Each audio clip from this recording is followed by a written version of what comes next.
Hi guys, I hope I'm live and audible to all of you. So today we're going to discuss some of the important image-based questions for the upcoming INI-CET. Primarily we're going to focus on the recurring topics or the sections or subjects from which image-based questions are frequently asked. For example, the heart blocks, JVP, or some of the important ECGs or CT images. We will be focusing on them. We will begin with the question first without wasting the time. Okay, and of course we'll also be covering some of the important image-based questions which are based on clinical examination or some science. So this is our question number 1. A patient of Parkinson disease. So they have already told what is the diagnosis for this individual. It's a case of Parkinson disease and he was examined and the finding demonstrated in the below image was noted. What sign is being demonstrated? So what do you think is the sign that is being demonstrated here? You see an elderly man. There are two images where he is having a bent posture and then he is lying down on the bed where he looks okay. So what sign is being demonstrated? Is it 𝐒𝐿 sign? Is it Brudzinski sign? Or is it Barry's sign? Or is it Camtocormia? What sign is being demonstrated? Okay, so let me tell you first. We already know that 𝐒𝐿 sign and the Brudzinski sign are concerned with meningitis, not directly related to Parkinson disease. Not directly related to Parkinson disease. Both of these, as we know, are signs of meningeal irritation. They are signs of, not signs of meningitis per se, they are signs of meningeal irritation. So they are not specific for meningitis. Any condition where meningeal irritation happens, for example, if there is subarachnoid hemorrhage, there can be meningeal irritation and the patients can have this 𝐒𝐿 as well as Brudzinski sign. So both of these are suggestive of meningeal irritation. Meningeal irritation. Okay, then comes this Barry sign. Anybody knows what this sign stands for? I'll give you a clue. What is this Barry sign? Barry sign refers to, or it is another name for the pronator drift sign. So now tell me, where do we see this pronator drift sign?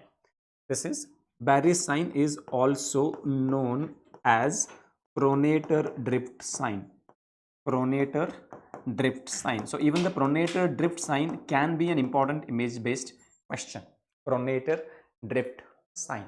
What is it? So when we are suspecting someone as having an acute pyramidal tract damage or stroke, we ask the patient to hold his hands outstretched in supine position. Whichever side is weak, that side the limb will slowly pronate and drop down. This is what we call as pronator drift sign. Pronator drift sign. So this pronator drift sign is suggestive of lesion involving pyramidal tract. Lesion involving pyramidal tract. Lesion involving pyramidal tract, and as we already know that this Barry sign or pronator drift sign is the earliest sign of pyramidal tract damage. That itself is an important MCQ based question, MCQ based point that I want you to remember. So Barry sign is the earliest sign of pyramidal tract damage. Now what are they demonstrating here? Are they demonstrating 𝐒𝐿 sign? No. Are they demonstrating Brudzinski sign? No. Are they demonstrating Barry sign? I just demonstrated the Barry sign to you. It is not what is being shown here, right? So that means what should be our answer? Yes, our answer is Camtocormia. Camtocormia. So the correct answer for this question will be Camtocormia. Now let me discuss what this Camtocormia stands for. What is Camtocormia? Now, if I ask you, tell me the 3 cardinal manifestations of Parkinson disease. What are going to be your answers? What are the 3 cardinal manifestations of Parkinson disease? What are the 3 cardinal manifestations of Parkinson disease? So that includes tremor, cardinal manifestations of Parkinson disease. So that includes 3 motor symptoms. One of them is tremor. The second one, tremors. Second one is bradykinesia, and the third one is rigidity. Tremors, bradykinesia, and rigidity. Bradykinesia refers to slowness of movements, and tremors, we know these are involuntary movements with a rhythmic involuntary movements. Few points before we go forward and we discuss about the Camtocormia. Tremors in Parkinson disease, as we know, they are resting tremors. They are resting tremors. The tremors affect upper limb usually more than lower limb, and the tremors are usually asymmetric. They are usually asymmetric because it's a neurodegenerative disorder. Both the sides substantia nigra need not be equally degenerated, so you are not going to get perfectly symmetrical tremors in Parkinson disease. But if I say drug induced Parkinsonism or other Parkinsonism conditions, you may have symmetrical tremors. Okay, then of course we know that bradykinesia lead to certain manifestations like reduced blinking of the eyes, reduced arm swing. Those are all manifestations arising out of bradykinesia. These can also be image based question. There may be an image where someone is shown in a walking position, and then they might have indicated somehow that there is reduced arm swing. So bradykinesia leads to decreased eye blink, decreased blinking of eyes, decreased blinking of eyes. It leads to decreased arm swing. Bradykinesia also leads to hypomimia, decreased facial expressions, because facial expression is also contraction of muscles, and if they are slow, we may not be able to bring out the expression on our face. Now coming to the main part that we need to study today, rigidity. What is rigidity? Rigidity is a form of increased muscle tone. What is muscle tone? It is the state of contraction of a muscle at rest. So when that tone is increased, we call it as rigidity. I mean, there are two types of hypertonia. We have spasticity and rigidity. In the pyramidal tract damage, we get spasticity. In the extrapyramidal tract damage, we get rigidity. Parkinson disease is a classical example for extrapyramidal tract disease. We are going to get rigidity. Now, rigidity here affects both upper limb, lower limb and core. Rigidity affects upper limb, it affects lower limb muscles as well as core muscles. When I say core, we are referring to the axial skeleton and muscles attached to it. Means your rectus abdominis, erector spinae and other muscles in the back, they are all our core muscles. So now when I check the tone of the upper limb, there will be rigidity. We will describe that rigidity as cog wheel rigidity, because upper limb has tremors involved. Whenever we try to check for the tone, there will be a jerky quality to that examination. So we will call it as cog wheel rigidity. In the lower limb, because there is generally not tremors until and unless the disease is quite advanced, rigidity will be just plain rigidity. We will call that kind of rigidity as lead pipe rigidity. Lead pipe rigidity. Now when it comes to the core, of course here we cannot describe it as cog wheel or lead pipe.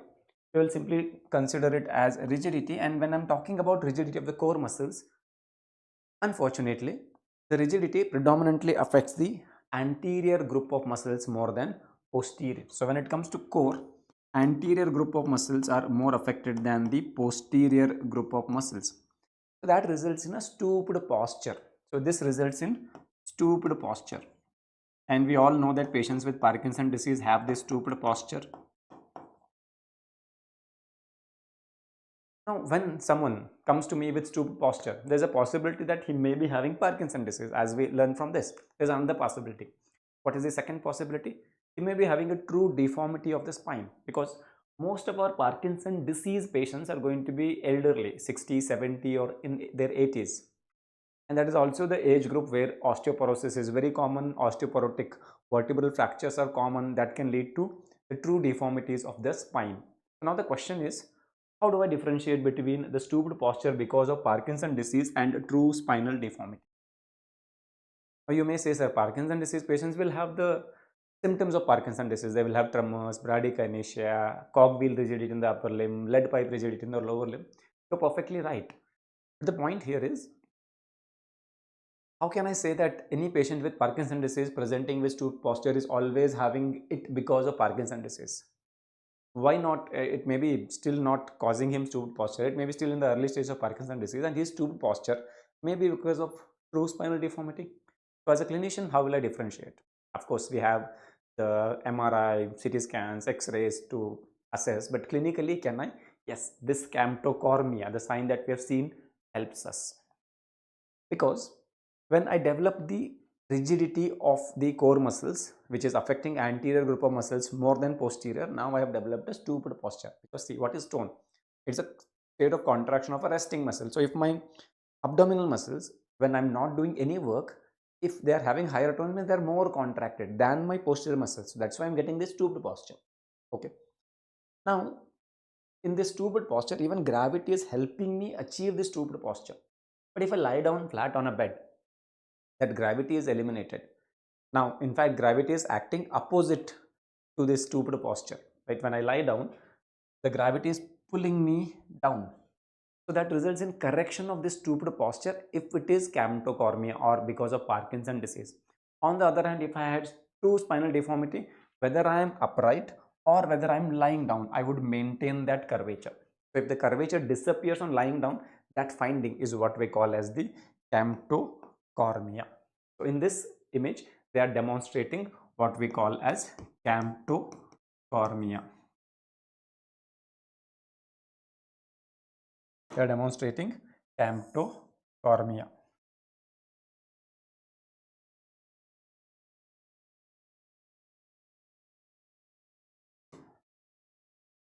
Okay, so we'll just add the key point about Camtocormia. What is this Camtocormia? So basically, when we examine a patient with stooped posture, if he holds that stooped posture, now this patient is particularly having the stooped posture. Okay, and this stooped posture, when we ask them to lie down flat on a bed, let us say this is a bed that we are looking at, and if the stooped posture disappeared completely, if the stooped posture disappeared, then that is Camtocormia. Then that is Camtocormia. But if the curvature remains, even when the patient lies down, he still has that curvature, it's not disappearing, then there is true spinal deformity. It is not Camtocormia. It is not because of the abnormalities of the tone of muscles, it is because of the abnormalities of the vertebral bones itself. So this point helps us. So Camtocormia is not specific to Parkinson disease. It can be seen in other conditions, but for an exam going student, it can be seen in Parkinson disease because of your anterior group of muscles having higher tone than your posterior group of muscles. Okay, that was our question number 1. I think while dealing with the questions, we have learned or revised few important points about Parkinson disease. Now let's go to the next question. This is a question number 2. A 48-year-old was brought with an episode of syncope. Instead of describing the symptoms, they have directly told that there was an episode of syncope. On examination, his extremities were cold and clammy during the syncopal spells. There is history of episodes of syncope, and when examined during syncopal spells, this patient had cold and clammy extremities. His pulse rate during those episodes of syncope was around 30 to 34 per minute. A section of 24-hour Holter is given below. What is the diagnosis? So basically, this patient was subjected to Holter monitoring. Holter monitoring is where they record the ECG for 24 hours, including day and night continuously, and then we analyze that data later. So a small section of that Holter monitoring is given to us here. And then examiner is asking, what is this patient suffering from? Is he going through aortic stenosis? Is he going through inferior wall MI? Is he going through atrial flutter? Or is he going through Stokes-Adams syndrome? Well, there are a few things that we need to ascertain here. We cannot make the diagnosis of aortic stenosis based on the ECG. The diagnosis of aortic stenosis is always based on clinical features and echocardiography. The investigation of choice for all valvular heart diseases is echocardiography, and without anything pointing towards aortic stenosis purely based on the ECG, I cannot diagnose AS. Even if this patient had, let us say, left ventricular hypertrophy, which is a manifestation of aortic stenosis, I cannot conclude that this patient's LVH is because of AS. That is something that I can comfortably rule out. This is unlikely diagnosis here. Okay. Second, even if I want to diagnose left ventricular hypertrophy secondary to aortic stenosis on the ECG, right? a single strip or the rhythm strip is not enough for me to diagnose, because for diagnosis of left ventricular hypertrophy we follow a criteria called as Sokolov-Lyon criteria, and according to Sokolov-Lyon criteria we need to look at the amplitude of S wave in V1 and the R wave in V5 or V6, and the sum should be 35 or more. Only then we can make a diagnosis of left ventricular hypertrophy. From the rhythm strip it is not possible for me to diagnose, so I can comfortably rule that out. Then coming to inferior wall MI, again I am comfortably ruling that out, because to diagnose inferior wall MI I need to look at the ST elevation in lead 2-3 AVF and also the reciprocal changes in 1 and AVL. So without giving me a 12 lead ECG, you cannot expect me to diagnose inferior wall MI. So I am ruling that out. Even if they had labeled it as lead 2, there is no ST elevation visible anywhere, so that kind of rules out. So inferior wall MI is out. Now I am left with atrial flutter and Stokes-Adams syndrome.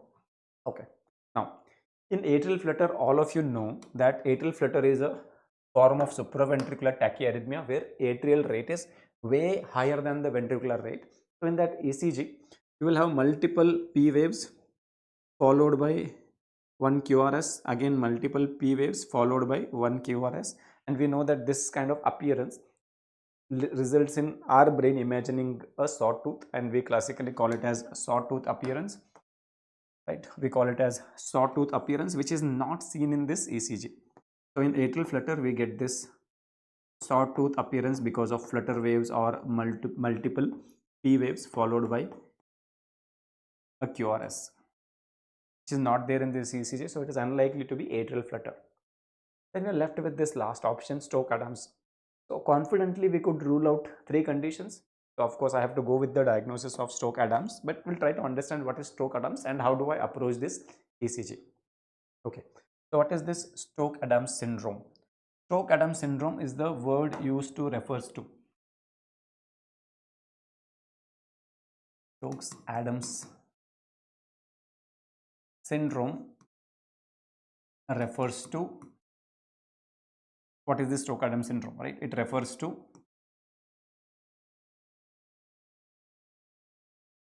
episodes of syncope, due to decreased cardiac output,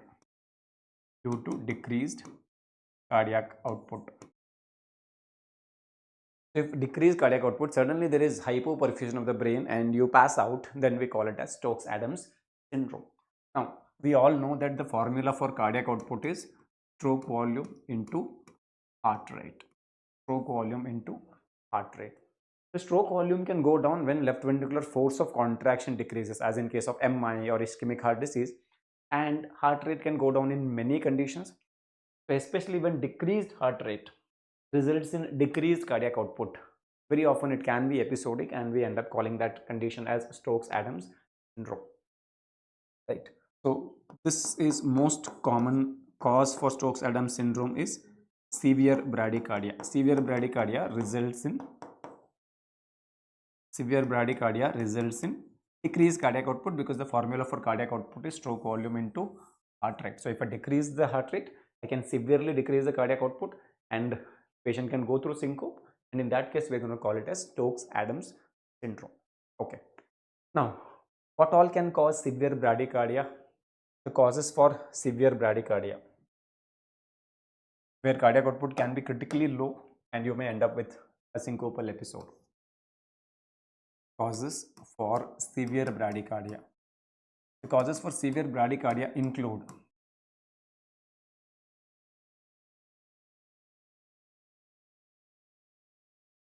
complete heart block,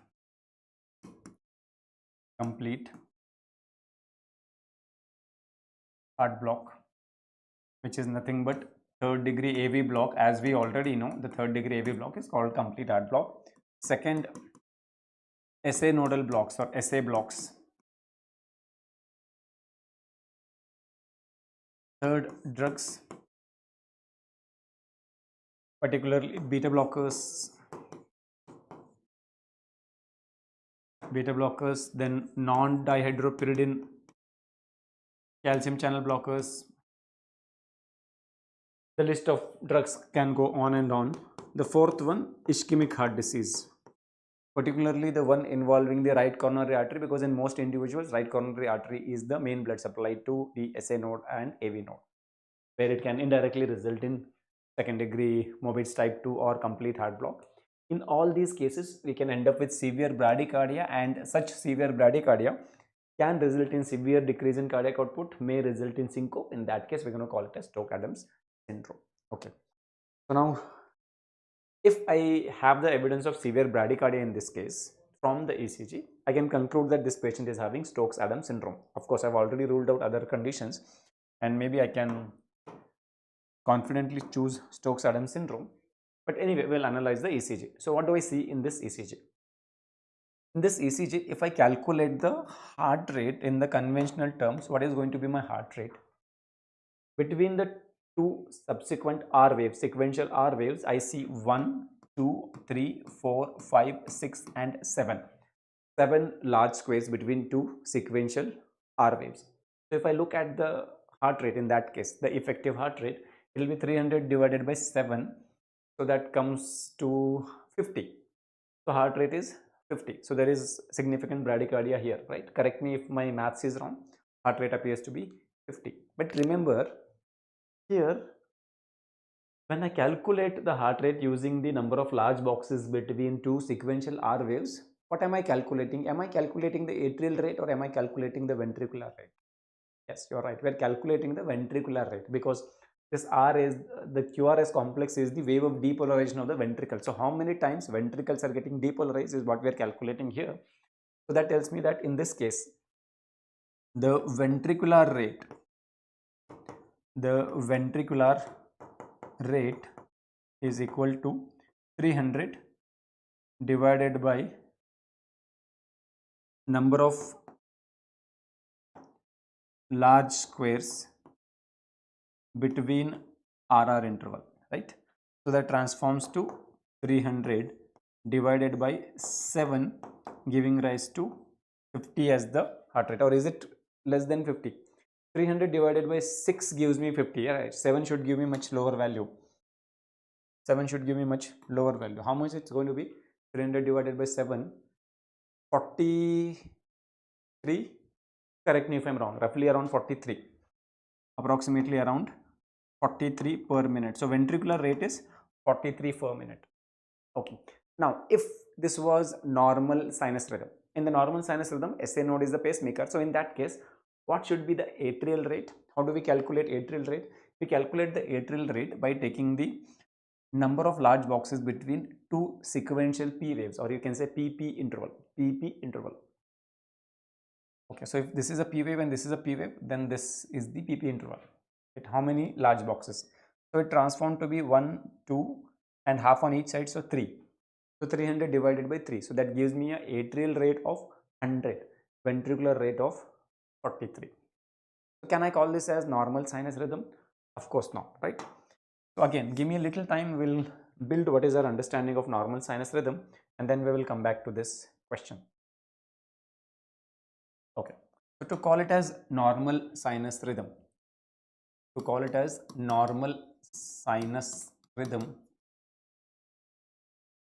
we need to essentially meet some criteria. What are those criteria? In the normal sinus rhythm, as we say sinus, right? Who is the pacemaker? Who is the pacemaker in the normal sinus rhythm? Right? If this is my heart, this is the ventricles we are looking at, and these are the atria we are looking at. We know that our pacemaker is in the right atrium, and that is our SA node, and then we have an AV node as the second dominant pacemaker, which in physiological state just receives the impulse from the SA node and then it passes it down to what we call as His bundle, and from the His bundle we have bundle branches originating, and the bundle branches will take the wave of depolarization through ventricles through what we call as Purkinje fibers, right? These are our Purkinje fibers. These are our Purkinje fibers. Now, if I have to say it as normal sinus rhythm, the dominant pacemaker should be SA node, right? And if the SA node is the dominant pacemaker, will the atria get depolarized or not? Yes, they should be depolarized, and when a atrial wave of depolarization happens, there should be a P wave present. There should be P wave present. And once the SA node sends one wave of depolarization to AV node is supposed to do the necessary delay, and after the necessary delay, it has to pass down the signal through the His bundle. Eventually, it should cause ventricular depolarization, and there should be QRS complexes, right? And if the ventricles are getting depolarized from the QRS complexes, from the wave coming from the SA node, then every time atria get depolarized, eventually ventricle should also get depolarized. So the ratio between the P waves and the QRS should be 1, right? The ratio between P waves and the QRS should be 1. In other words, I can say that every P should be followed by a QRS. Behind the QRS, there should be a P wave. And then the third thing, the rate. Of course, when I say this P by QRS is equal to 1, that also means that atrial rate is equal to ventricular rate. Atrial rate is equal to ventricular rate, because each of them, whether it is atria or ventricle, they are getting the wave of depolarization from the SA node, so they will maintain the same rate. And what is the normal rate? The normal rate should be between 60 to 100 per minute. So when these criteria are met, then we call it as normal sinus rhythm. To call it as normal sinus rhythm, P wave should be there, morphologically normal and distinct. Every P should be followed by a QRS. Behind the QRS, there should be a P wave. That means atrial ventricular rate should be equal, and the atrial rate as well as ventricular rate should range between 60 to 100. If the above two criteria are met, P waves are present, P by QRS ratio is 1, but the rate is less than 60, then we will call it as rhythm is sinus but not normal. We will call it as sinus bradycardia. And if the rate is more than 100 but the other two features are met, we will call it as sinus tachycardia. They are abnormal, they are not normal. Okay. Now, bradycardia can happen as sinus bradycardia. To call it a sinus bradycardia, every P should be followed by QRS, but the rate of the heart should be less than 60. In this case, can I say so? Because ventricular rate we arrived at 43 per minute, and atrial rate, by looking at the interval between the two sequential P waves, we calculated it as, okay, let me find some space. For atrial rate, what we are doing is 300 divided by large squares between PP interval, which transforms to 300 divided by 1, 2, 3, as we just discussed. So the atrial rate is 100 per minute. Ventricular rate is less, atrial rate is high, right? Okay. In what circumstances that can happen? First, let us say whether this patient is having sinus bradycardia, because we got ventricular rate less. But in that case, here, can I say each P is followed by QRS? Of course not. Now, if you are going to argue saying that, sir, how can you say that every other positive wave other than the R wave is P wave? Why can't that be T wave? Well, agree. So if this is QRS, I agree. Okay, this is QRS. Then one of the next positive waves can be T wave, right? Not everything can be T wave, because T wave is what? T wave is the wave of repolarization of the ventricle. So if ventricle got depolarized once, it can get repolarized only once. It can't be like, okay, I get depolarized once, but then I will have 4 times repolarization. Not possible, right? So among these, one of them has to be T wave. The other positive I'm seeing have to be P waves. Okay. Now looking at the morphology of all these waves, this wave keeps more frequently recurring without having a relationship with the QRS. So it is unlikely to be T wave, because if a similar wave is appearing even before the QRS, how can that be a T wave, right? Then this morphology that I see here is probably T wave. T wave. Well, 3 QRS I got, 3 T I got. Everything else, every other positive wave, I have to count it as P waves. So this is a P wave. In that case, this is also a P wave. This is also a P wave. This is also a P wave. This is also a P wave. This is also a P wave, and so is this also a P wave. So now can I say that it is not sinus rhythm? Because for it to be sinus rhythm, every P should be followed by a QRS. So this P, yes, it is followed by QRS. But what about this? No. What about this? No. This, yes. Okay, what about this? No. What about this? Yes. What about this? No. What about this? No. So every P is not followed by QRS, or if I catch hold of any QRS, I may not be able to find a P behind all the QRS. In other words, it is not satisfying the need, it is not satisfying the criteria for calling it as the sinus rhythm, right? It is not sinus rhythm. So forget about being sinus bradycardia or tachycardia. This is not sinus rhythm. There is a rhythm abnormality. When we have different atrial and ventricular rate, we call that condition as AV dissociation. AV dissociation. Because normally atrial and ventricle have same rate, because SA node is a dominant pacemaker. But if the rates are different, then we will call it as AV dissociation. They are divorced. They are not following each other. That can happen either when ventricular rate becomes more than atrial, or atrial rate becomes more than ventricular. In this case, it appears that ventricular rate is lower than atrial rate. Now it can happen in, like, AV dissociation can happen in two conditions: AV blocks and then ventricular arrhythmias, which includes VT, VF and ventricular ectopics. If we are talking about ventricular arrhythmias, then ventricular rate will be more than atrial, and in case of AV blocks, the atrial rate will be more than ventricular. So here it appears to be atrial rate more than ventricular, so it is unlikely to be VT, VF or ventricular ectopics. It is more likely to be AV block, mostly the complete heart block. Now, do I agree? Does this ECG satisfy the criteria for complete heart block? Well, let us look at that. We will quickly go through the concept of AV blocks. As we know, there are multiple degrees of AV block: first degree, second degree and third degree AV block. First, we'll try to understand what happens in first degree AV block. Normally, an electrical impulse travels from SA node and reaches the AV node. AV node does the necessary delay and then transfers the signal to the ventricles, and ventricles will get depolarized and they contact. That necessary delay on the ECG shows up in the form of PR segment, and P wave added together to it, we will call it as PR interval.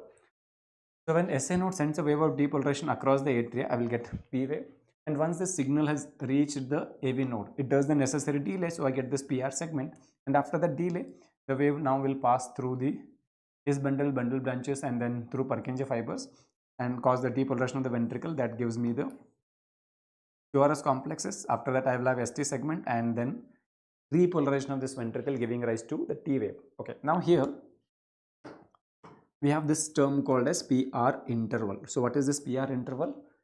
PR interval starts from the beginning of P waves and end with the beginning of QRS, right? This is what we call as PR interval. And this PR interval will become prolonged if there is increased AV nodal delay. Normal AV nodal delay, we will have normal PR interval. If there is increased AV nodal delay, we will have increase in this PR interval. So first I need to know what is normal PR interval. Normal PR interval ranges from 120 to 200 milliseconds. That means on a standard ECG or default ECG, PR interval should be accommodated. That means P and PR segment should be accommodated within 3 to 5 small squares. If it is taking more than 5 small squares, then the AV nodal delay is increased because PR interval is prolonged. So that is the first problem. Like if SA node sends it, but AV node does more than necessary delay. That is my first problem. In that case, I'm going to call it as first degree AV block. I will call it as first degree AV block. So in the first degree AV block, all I have is unnecessary AV nodal delay, and increased AV nodal delay will result in prolonged PR interval. Prolonged PR interval means PR interval more than 200 milliseconds or more than 5 small boxes, or more than 5 small boxes, that is 40 into 5, or more than 1 large box. Okay, next, will I have a missed QRS complexes? No. In the first degree AV block, AV node is merely delaying transfer of information, but every time it receives a signal, it does transfer after unnecessary delay, but it transfers. So once it transfers, ventricle will get depolarized and then I will have the QRS complexes present. There will be no missed QRS. There will be no missed QRS. And if there are no missed QRS, what will happen to the P by QRS ratio? Of course, if there are no missed QRS, every P will be resulting in a QRS. So there will be no increase in the atrial rate or no decrease in the ventricular rate. Atrial rate will be equal to ventricular rate. So can this ECG be a case of first degree AV block? Of course not. This ECG has more number of P waves than the QRS, or atrial rate is more than ventricular rate. So this can't be first degree AV block. Okay. Then we have this second degree AV block, a subtype called as Mobitz type 1. So what happens in Mobitz type 1? In Mobitz type 1, whatever electrical impulse that SA node generates, it will reach the AV node. AV node delays more than normal. Okay, but it conducts and the ventricle will get depolarized. When the next signal comes, the delay increases. Let us say earlier it was delayed by 20 milliseconds. This time it may be delayed by 40 milliseconds. The third impulse comes, the delay increases further. So from it started with 20 millimeter unnecessary extra delay to 40, now it may become 60 or 80. So delay goes on increasing.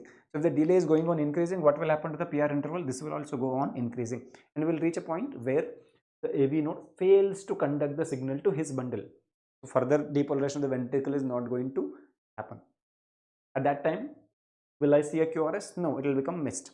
So now the resultant ECG will show up like this. So there will be serial prolongation of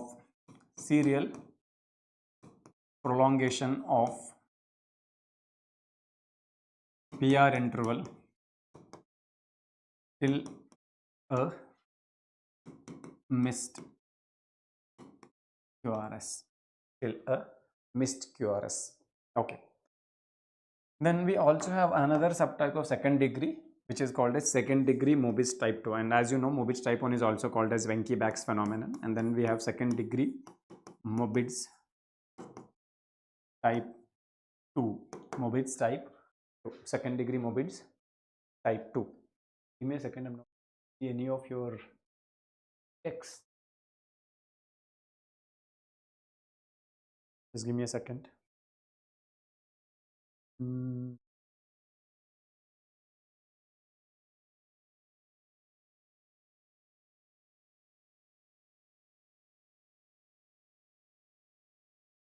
Okay, so in the second degree Mobitz type 2, the AV node fails to conduct the impulse to ventricles intermittently, but there is no serial prolongation of the PR interval. So you will have only intermittently missed QRS, but no serial prolongation of the PR interval. That is our classical Mobitz type 2. So in the Mobitz type 2, there is constant PR interval,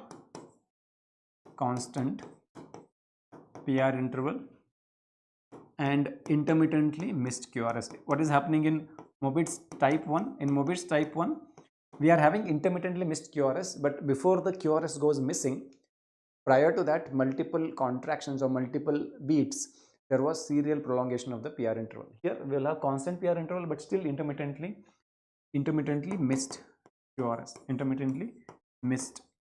QRS. That is second degree Mobitz type 2.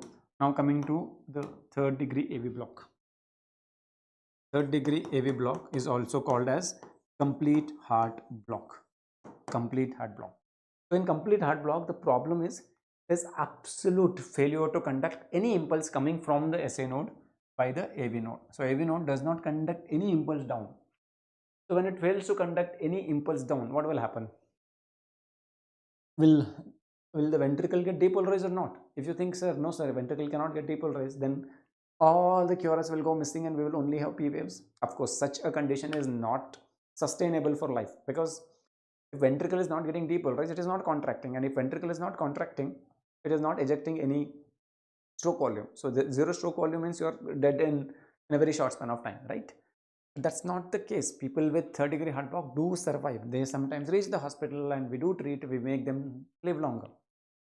So how are they surviving if ventricle is not getting depolarized? Of course, we know that AV node and every other structure in the conducting system is a pacemaker in itself.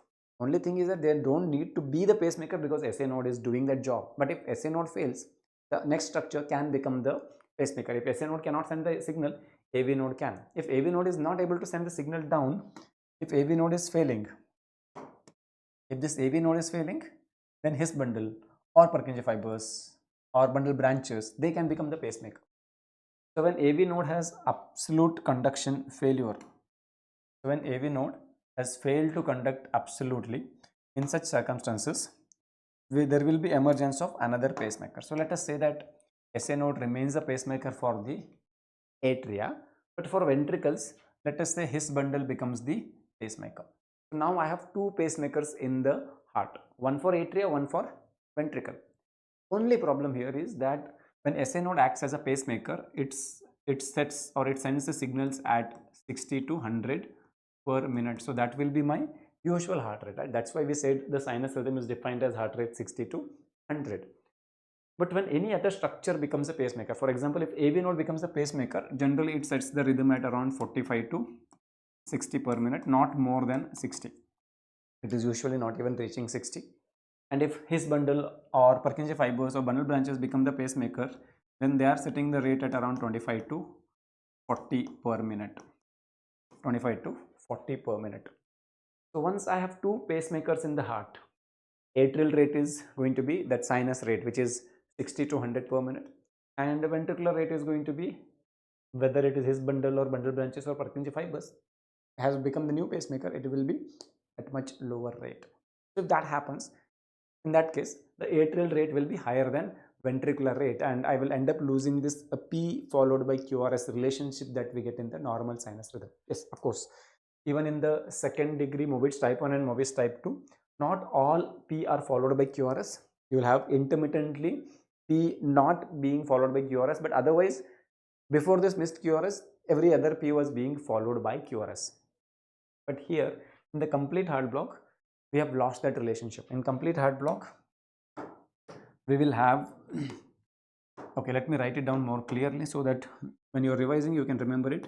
In complete heart block, we will have two pacemakers in heart, which is created because of complete AV block, right? Why do we have two pacemakers? Because there is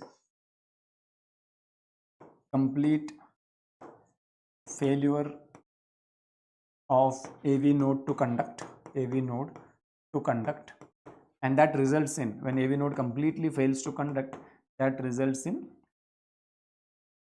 two pacemakers, because a new pacemaker has to emerge in the heart, which is most likely going to be his bundle or bundle branches, and that results in atrial rate greater than ventricular rate, and when that happens, we call the condition as AV dissociation. We are going to call it as AV dissociation, and when there is AV dissociation with this kind of picture, that's what we call as complete heart block or third degree AV block. So does this ECG satisfy that condition? Yes. Atrial rate is in the sinus range, right? 100 is our normal rate, 60 to 100. So that means for atria, the pacemaker is SA node, and when I calculate the heart rate of around 43 per minute for the ventricle, I know it is most likely somewhere below the AV node we have the pacemaker, and AV node is completely blocked. That means this patient's ECG is suggestive of third degree AV block, right? So the ECG is suggestive of third degree AV block, which is also called as complete heart block. And complete heart block, now with the heart rate of around 40, I may not be able to get sufficient cardiac output, because cardiac output formula, as we have already discussed, is stroke volume into heart rate. So when heart rate significantly decreases, cardiac output will be quite less, and that can result in syncopal episodes because of low cardiac output, and in such cases we will call it as Stokes-Adams syndrome. So what should be our answer here? Yes, the correct answer is Stokes-Adams syndrome. Clear? Okay, now let's go to the next question. Here's our next question. In this question, we have a 35-year-old male presented with slowly declining renal functions. So RFT is becoming abnormal, or GFR is slowly declining. That's my interpretation of this statement. He was diagnosed diabetes mellitus 10 years ago. Okay, right now the age of the person is 35 and he was diagnosed with diabetes 10 years ago. So he was diagnosed with diabetes quite in the young age. Now, whenever someone is diagnosed with diabetes at relatively young age, what differential diagnosis we should think of? Young age diagnosis of diabetes mellitus. Number 1, type 1 diabetes mellitus. Number 2, LADA, latent autoimmune diabetes of adults, where it is not too young, but not the typical age of onset for type 2 diabetes mellitus. And then third is maturity onset diabetes in young or MODY, as the name says. Right? These are 3 things we should think of when someone is diagnosed with diabetes in relatively young age. Okay, so with the history, that means he was diagnosed with diabetes at age of 25 and he is currently on oral hypoglycemic agents. Can I rule out any one of the types of diabetes in this case confidently? Yes, type 1 is now ruled out if he is not requiring insulin even 10 years after the onset of diabetes. Type 1 diabetes mellitus is clearly ruled out, right? I think we can be confident on that. Now, his antibody profile for type 1 diabetes was negative. I did not require this information. I could guess it from the question, but anyway, they have told that please don't think about type 1 diabetes mellitus in this case. They also mentioned that he has family history of diabetes. Now, let me ask a question. Between type 1 and type 2 diabetes mellitus, which one is more likely to have strong family history? If you're thinking type 1 because it is autoimmune, no, it is type 2, which has higher concordance rate between monozygotic twins and has strong family history. Okay. Now, apart from diabetes, he also has family history of renal disease at young age. Their family, plenty of people are diagnosed with diabetes at relatively young age and also renal diseases at young age, and there is a CT abdomen done for this patient which image is given below. What is the most likely genetic abnormality or mutation in this case? Okay, now what do I see here? It's the CT abdomen, and as I look at the CT abdomen, I can see the kidneys, and the kidneys are showing cystic changes, right? Kidneys are showing cystic changes, multiple cysts. So there are kidneys showing multiple cysts. So CT scan is showing multiple renal cysts. So let me summarize this question. We are talking about a patient who has strong family history of diabetes and kidney disease. That too at quite young age they are being diagnosed with diabetes and kidney diseases. And then they are asking which genetic abnormality, like the kidney disease is classically characterized by renal cyst, that too bilateral. They are asking which genetic abnormality or mutation is seen in this case. Right? Now, polycystin 1 and polycystin 2, these mutations are seen in polycystic kidney diseases, right? Polycystic kidney disease. And HNF1A and HNF1B mutations are seen in MODY. They are seen in maturity onset diabetes in young. So already options make it very clear that we are either thinking about polycystic kidney disease, right? Adult polycystic kidney disease, or the maturity onset diabetes in young. These are the 2 differentials. Now let us choose the right answer. So first let me tell you that the polycystic kidney diseases, especially the autosomal dominant polycystic kidney disease that we see in adults, it's a very slow progressing disease. Most of these patients end up with chronic kidney disease or CKD by the time they have entered the 5th, 6th or 7th decade. There is a slow decline in GFR. Like, to summarize, we may have age related decline in GFR. These people have little accelerated decline in GFR. That's it. That's the usual story of polycystic kidney disease. And then whenever we are dealing with MCQs, we have to try to address all the findings given in the question through single diagnosis. So polycystic kidney disease does not explain why their family members have diabetes onset in young. So that means we have to think of mostly a form of MODY, maturity onset diabetes in young. So then comes the question, which MODY is associated with the renal cyst? And the MODY that is associated with renal cyst is MODY 5. MODY 5, and MODY 5 is due to mutation in HNF1 beta. HNF1 beta. So that becomes our diagnosis here. What are the points going in favor of the MODY 5? Number 1, strong family history.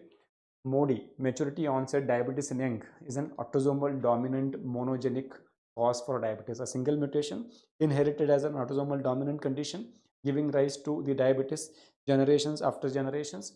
and this is not an autoimmune disorder, so they will generally be negative for the antibodies. First point. Second, MODY may be associated with renal cyst. It is particularly MODY type 5 which is associated with renal cyst. So from the history, I am making the diagnosis of MODY, and from the image I am observing renal cyst. Combining together, it becomes MODY 5, and MODY 5 is due to mutation in HNF1 beta, so that becomes our diagnosis, right? So let's learn few points about maturity onset diabetes in young. So the onset of diabetes is in mature individuals, not in the pediatric age group, right? But in relatively young individuals. And MODY is a form of monogenic diabetes. Maturity onset diabetes in young refers to a monogenic form of diabetes.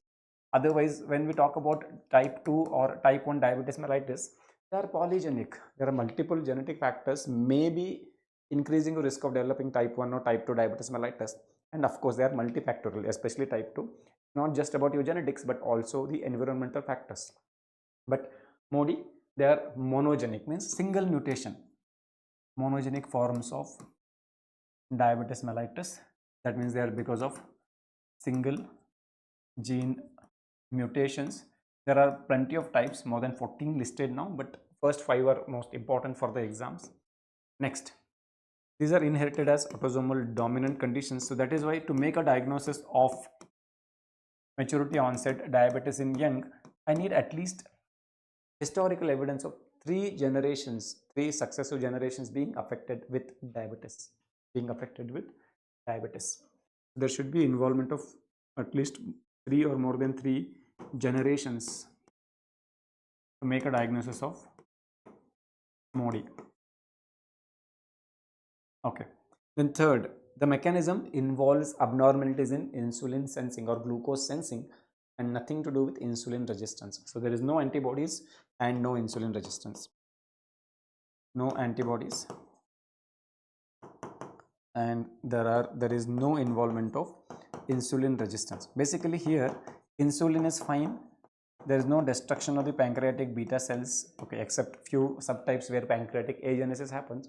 The main problem is your pancreatic cells fails to sense the glucose, so they are not able to generate or they are not able to release appropriate amount of the insulin. That's why your blood glucose levels remain high. Okay, let us also summarize important MCQs that can be asked from MODY. So MODY type 1 is due to HNF4 alpha mutation.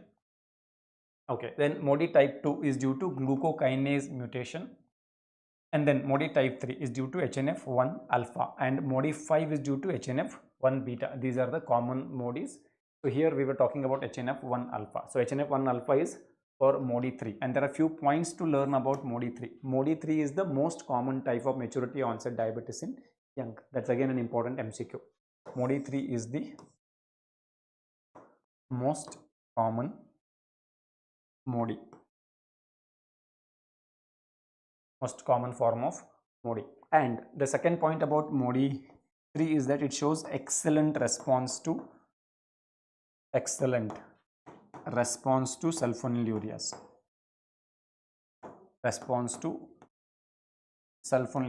Very often these patients end up with hypoglycemia once given sulfonylureas because they have excellent response. They are probably having issues in sensing the blood glucose level, and that's why they are not able to release appropriate amount of insulin. But once I give insulin secretagogues, they secrete a lot of insulin and they may end up even developing hypoglycemia. So one of the ways we come across, or one of the ways we recognize that this patient may be having MODY 3 is that to diagnose diabetes, we may be thinking that type 2, maybe nowadays with the lifestyle, the age of onset of type 2 is coming down. So we may be thinking that okay, it is type 2 diabetes. We give them sulfonylureas and then they come back with hypo. I trim down the dose, send him back, he comes back with hypo. When I start noticing this trend, I should also suspect the possibility of a maturity onset diabetes in young. MODY 3. Okay. MODY 5, which is due to HNF1 beta. The most important point I want you to remember is that they have renal cyst. They are associated with renal cyst apart from other abnormalities. So in this case, renal cysts were there, MODY like history is there, not requiring insulin, antibodies negative, strong family history of diabetes and renal disease. So all put together, I'm going ahead with the MODY5 as my diagnosis and HNF1 beta as the mutation responsible for this case. Okay, so that's about the question. Now let's move to the next question. A person was evaluated for iron deficiency anemia and patient was positive for fecal occult blood. So that means this patient has developed iron deficiency anemia because of occult blood loss, and the stomach endoscopy showed the following findings. What is the likely diagnosis? So what do we see in this stomach endoscopy? Okay, so from which part of the stomach this image is taken, they have not provided the detail. They have told that this is stomach endoscopy, and as I see here, it's all red field there, and this red field with some pale streaks. This should tell me that this patient has got abnormally dilated or tortuous blood vessels creating that red field. Okay, and when that happens, this kind of creates an imagery resembling the watermelon, right? Resembling watermelon. So I will call this condition as watermelon stomach. And this watermelon like appearance is coming because of the tortuosity and dilatation of the mucosal blood vessels, giving rise to the watermelon appearance. And where do we see that? The watermelon stomach is seen in gastric antral vascular ectasia. So mainly this dilatation of the blood vessels happen in the antrum part of the stomach. That's why it is called as gastric antral vascular ectasia. So what we are seeing is vascular ectasia. Very good. Okay, so the answer here should be 𝐴. Now can you tell me any rheumatological disorder which can be associated with 𝐴? Another important MCQ. Which rheumatological disorder can be associated with gastric antral vascular ectasia? These 𝐴 patients usually present with either acute bleeding or chronic bleeding. In many cases, when it is chronic bleeding, it may present as, because it may be bleeding tiny amounts, it may not be giving rise to this classical melena, hematemesis, and we can only recognize that these patients are bleeding when we do the fecal occult blood tests. And once we have recognized that there is some bleed, we start investigating from the top and from the bottom with the upper GI endoscopy and the colonoscopy, and that is where we will end up finding. Gautam Prakash, absolutely right. So this 𝐴 is particularly associated with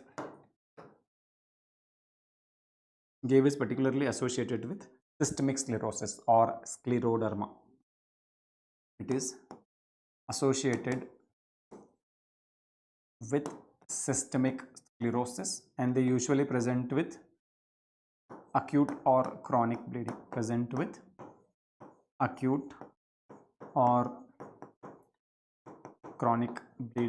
So that explains the whole clinical picture that we're seeing in this question, right? So the answer should be okay. Of course, it's not peptic ulcer because I don't see any lesion there.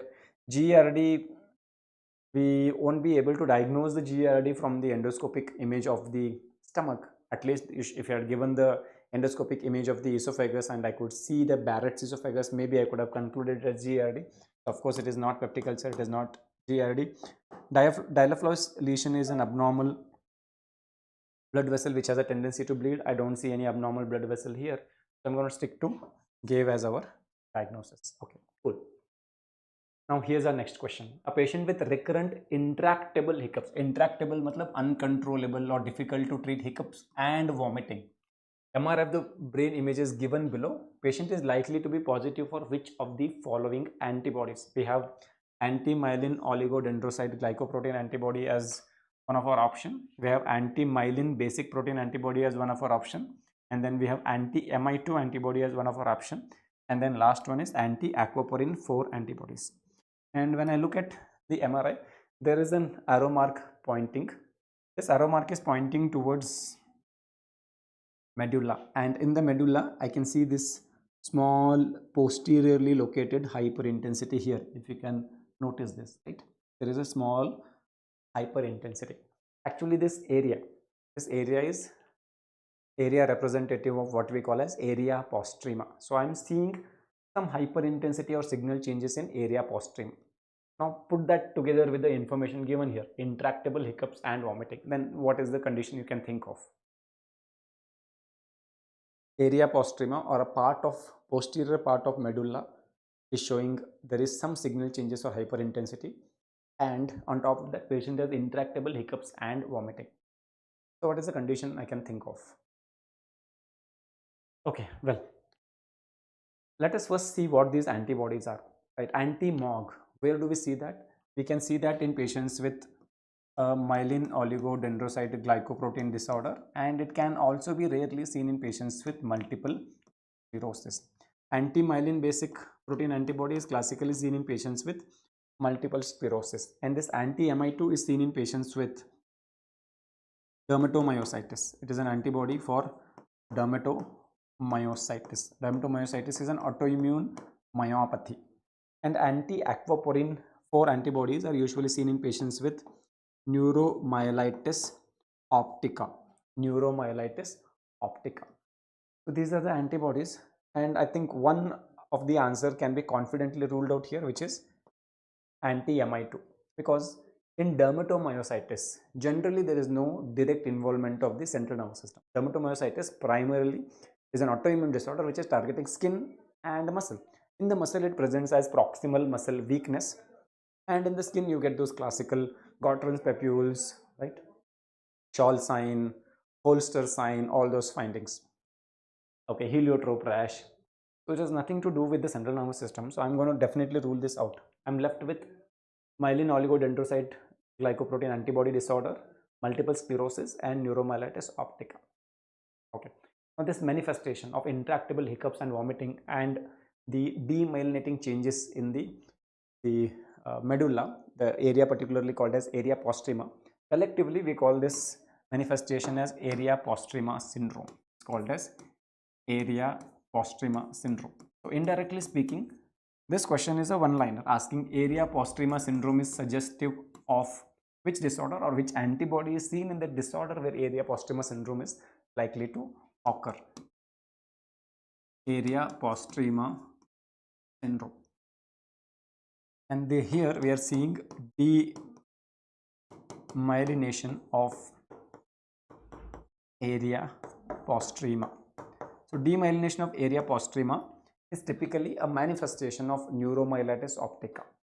Now what is this multiple sclerosis, neuromyelitic optica, and MOG disorder? All these three are demyelinating disorders of the central nervous system. Now if I ask you demyelinating disorder of a peripheral nervous system, then we have the AIDP variant of GB syndrome and other variants of GB syndrome. Samay Gaikwad, very good, very good. Okay, so this question is, whenever any question talks about area postrema syndrome, it is a direct clue from the examiner that I am talking about the neuromyelitis optica spectrum disorder or neuromyelitis optica in more simple terms. So the answer here should be, because in neuromyelitis optica we get anti-aquaporin 4 antibodies. That should be my answer for the question. Okay, so we'll first summarize some key points about the different demyelinating disorders of the CNS, but those who are not familiar, what is this area postrema? Area postrema is one of those areas which comes under so-called circumventricular organs. Now what are the circumventricular organs? These are those organs where blood-brain barrier does not exist. So they are directly exposed to the peripheral blood. Whatever chemical changes that happen in the peripheral blood, this area postrema gets to know. And the rest of the brain does not directly get to know because there is blood-brain barrier. Only selected things can diffuse to the brain and rest of the things cannot, right? So among those circumventricular organs, we have this organum vasculosum lamina terminalis, which is concerned with osmoregulation. It senses the blood osmolality.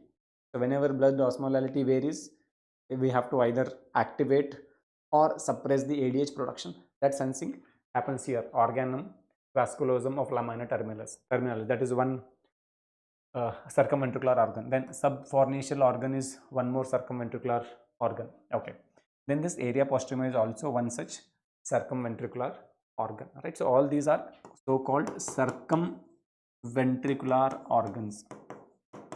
Circumventricular organs. So these are those structures which do not contain, right? They do not have blood-brain barrier. blood-brain barrier. Area postrema is one such thing, and because it is generally directly exposed to the peripheral circulating blood, the chemical changes in the circulatory blood can activate this area, and it generally tend to trigger nausea and vomiting. But I can also trigger that by causing the demyelination of this area, right?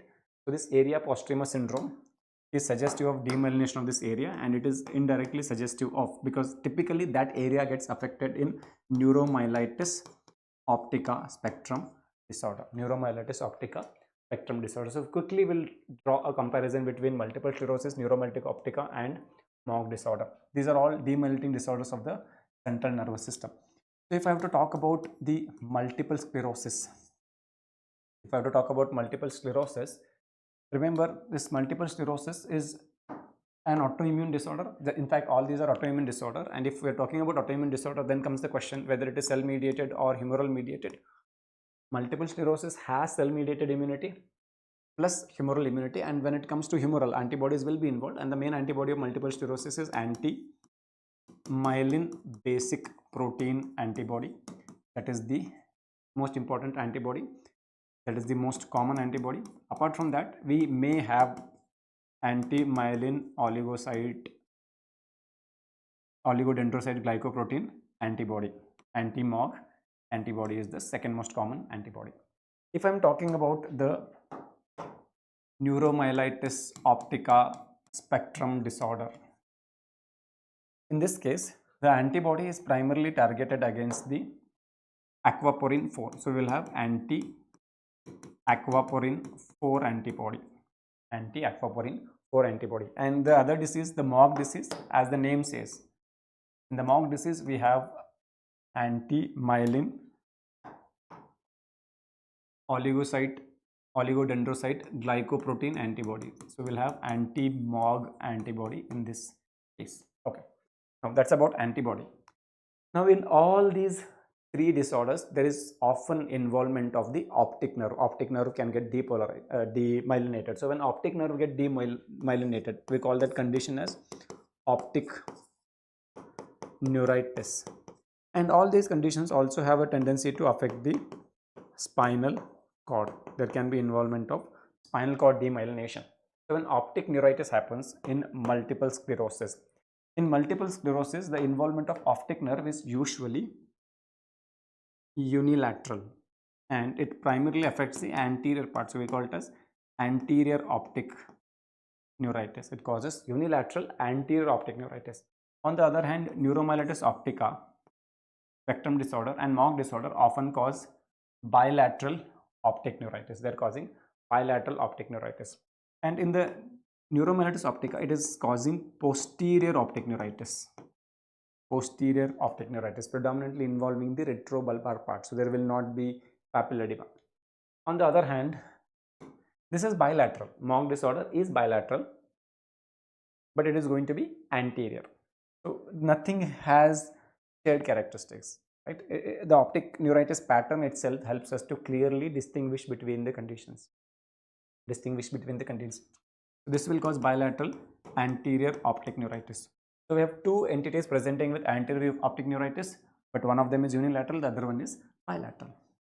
We have two conditions presenting as bilateral optic neuritis, but one of them is posterior, one of them is anterior. And around this, plenty of MCQs have been asked, so I want you to be familiar with that.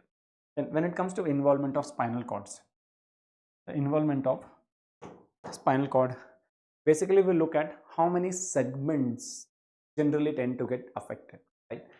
Now, in case of multiple sclerosis, usually less than 3 spinal segments, like let us say C1, C2, C3, less than these 3 spinal segments, there will be demyelination.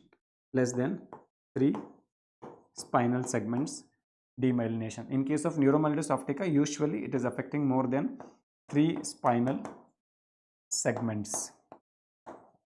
3 spinal segments. In case of MOG, it can be varying. Okay. So in case of multiple sclerosis, maybe 1 segment, 2 segment of the spinal cord will be demyelinated. In case of neuromyelitis optica, it's a long segment demyelination. Okay. Now in terms of prognosis as well, neuromyelitis optica, this carries the poor prognosis among these three conditions. Poor prognosis among these three conditions. Okay, clear? And then among these three, the recurrence is very common for multiple sclerosis and neuromyelitis optica spectrum disorder. MOG disorder is very often monophasic, means it happens once, less chances of recurrence.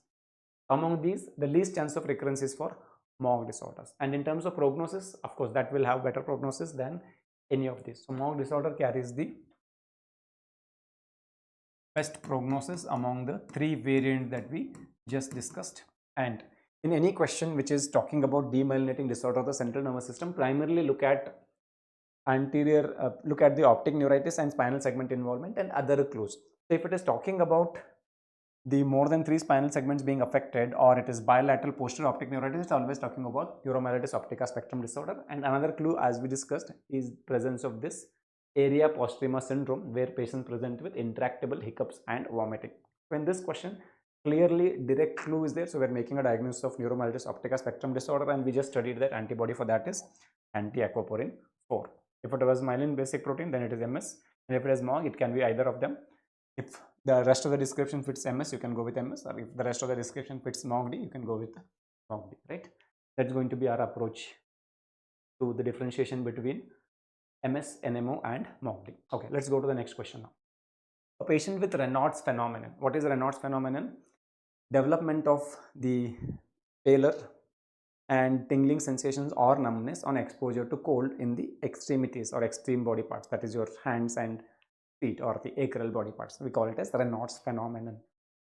And whenever we have Raynaud's phenomenon, there are two possible causes. We have either so-called primary Raynaud's disease, or you have secondary Raynaud's phenomenon. Okay, so we'll understand that before we come back to the options and interpretation of this image. So whenever we talk about Raynaud's phenomenon, it's a general term. Raynaud's phenomenon is a bland term or a general term. It just basically refers to the classical symptoms of pallor, numbness and tingling sensation on exposure to cold. On exposure to cold, we call it as Raynaud's phenomenon. This Raynaud's phenomenon can be caused by either the so-called primary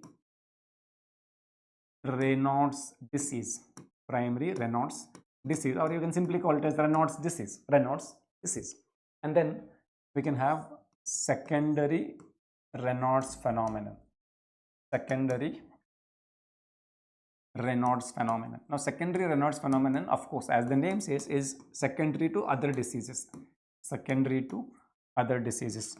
What other diseases can cause? The first important example that should come to our mind is always going to be scleroderma. Scleroderma. Okay. Apart from scleroderma, other rheumatological disorders like the SLE, rheumatoid arthritis, mixed connective tissue disorder, right? They can also present with secondary Raynaud's phenomenon. Okay, now what is this primary Raynaud's disease? Primary Raynaud's disease is basically, we should not, I don't know if we should call it as a disease or not, because these patients have an exaggerated physiological response to cold. So it's like physiology, not a disease per se, or not a pathology. It's just an exaggerated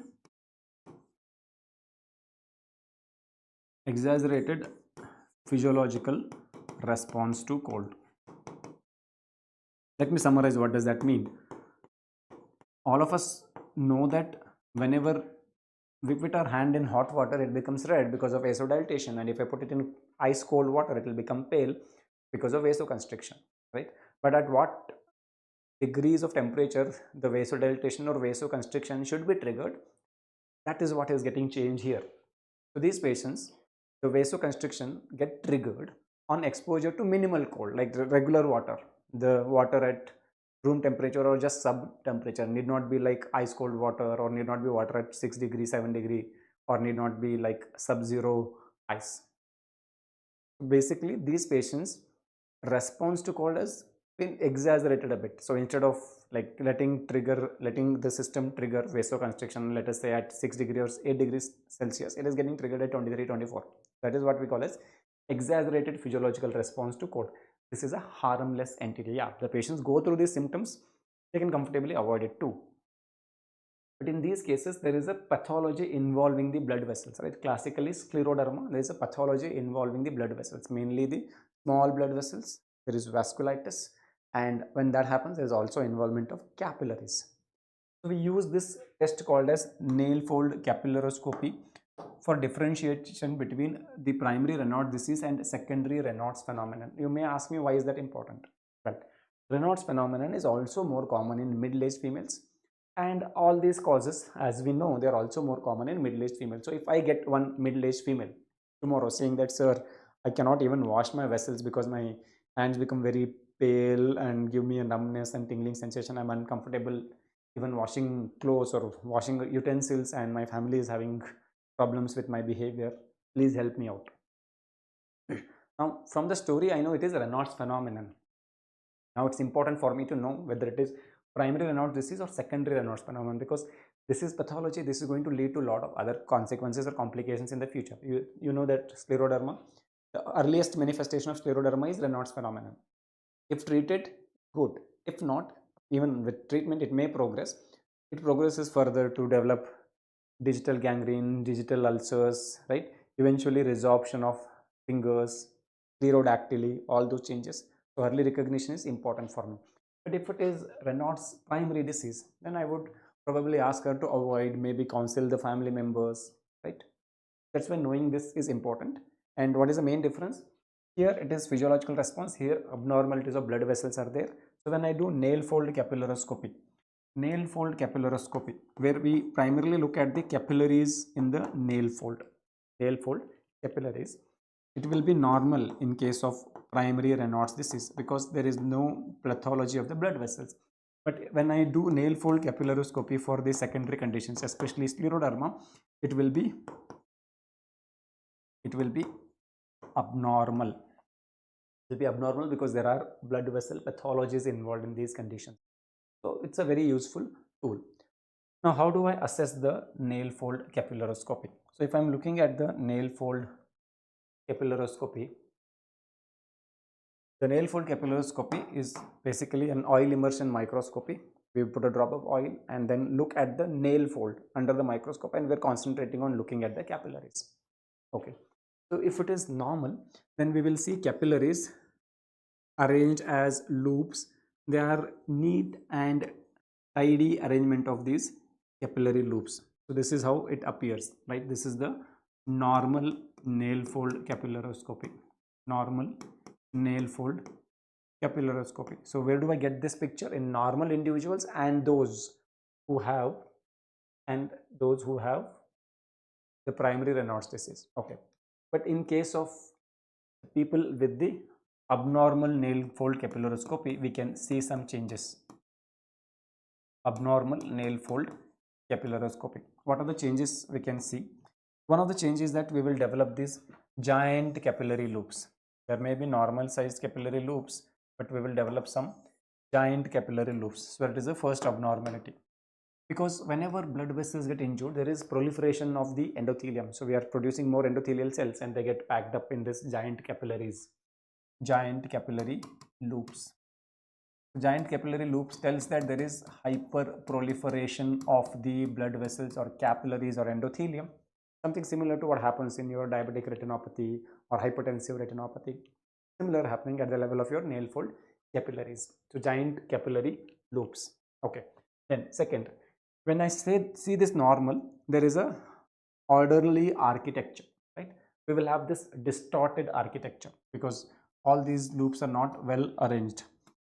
You may have them all haphazardly arranged. So we have this distorted architecture of this nail fold capillaries.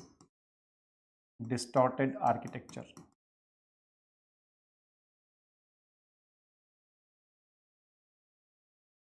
And apart from that, there may be some hemorrhagic spots. There may be some bleeding here and there. So we will call it as hemorrhagic spots.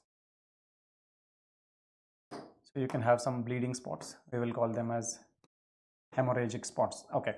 Apart from that, some other areas, the capillaries may be completely damaged and gone. Those areas will be avascular.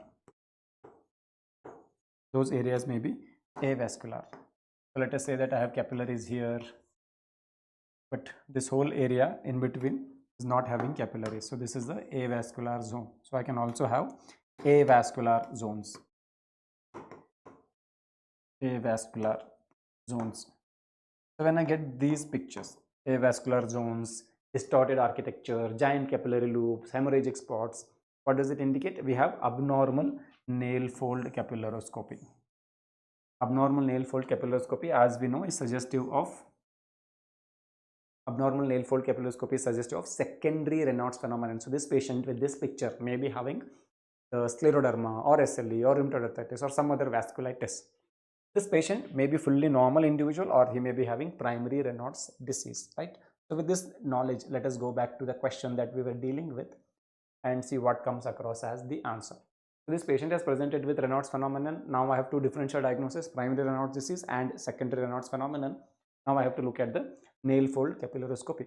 So when I look at the nail fold capillaroscopy, all these capillary loops you are seeing, they look similar, have an orderly architecture. I don't have any area where there are absent capillaries or any one capillary loop which is giant or big.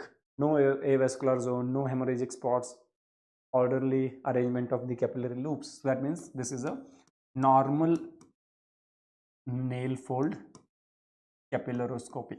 So when it is normal nail fold capillaroscopy, can it be SLE? No. Can it be overlap syndrome or other mixed connective tissue disorder, or can it be systemic sclerosis? No. In all these conditions, we will have abnormal nail fold capillaroscopy. Now remember, if you go back to the ACR-EULA classification criteria for the systemic sclerosis, we have included nail fold capillaroscopy as one of the criteria, and we have given 2 points to it. Okay. But in case of primary Raynaud's disease, yes, we will have normal nail fold capillaroscopy, and because I'm getting normal nail fold capillaroscopy in this picture, I'm going ahead with the diagnosis as primary Raynaud's disease. Okay, let us go through some abnormal images as well. Okay, this is normal, as we know. We saw the same image a couple of seconds back. Now look at this image. You can see a lot of hemorrhagic spots, right? There are hemorrhagic spots. Okay, then there are avascular zones. There are avascular zones. Okay, then some big, there are some giant capillary loops, and of course the whole architecture is in a mess, this distorted architecture. So all of that makes sure that this is an abnormal nail fold capillaroscopy. So this picture can be seen in patients with scleroderma. This picture can be seen in patients with SLE and other secondary causes for the Raynaud's phenomenon. Clear? So I hope we now know the approach and the utility of this investigation for diagnosis of secondary versus primary Raynaud's disease. Okay. Now let's go to the next question. This is our next question. The following JVP finding is likely to be seen in. Okay, so this is the JVP picture. Options are atrial fibrillation, complete heart block, tricuspid stenosis, and tricuspid regurgitation. Okay, so look at this JVP image and tell me what diagnosis you can think of. What diagnosis we can think of. Okay, now let us see the normal JVP waveform first, and then we will come back to this image. So when we see the normal JVP waveform, the normal waveform has an A wave.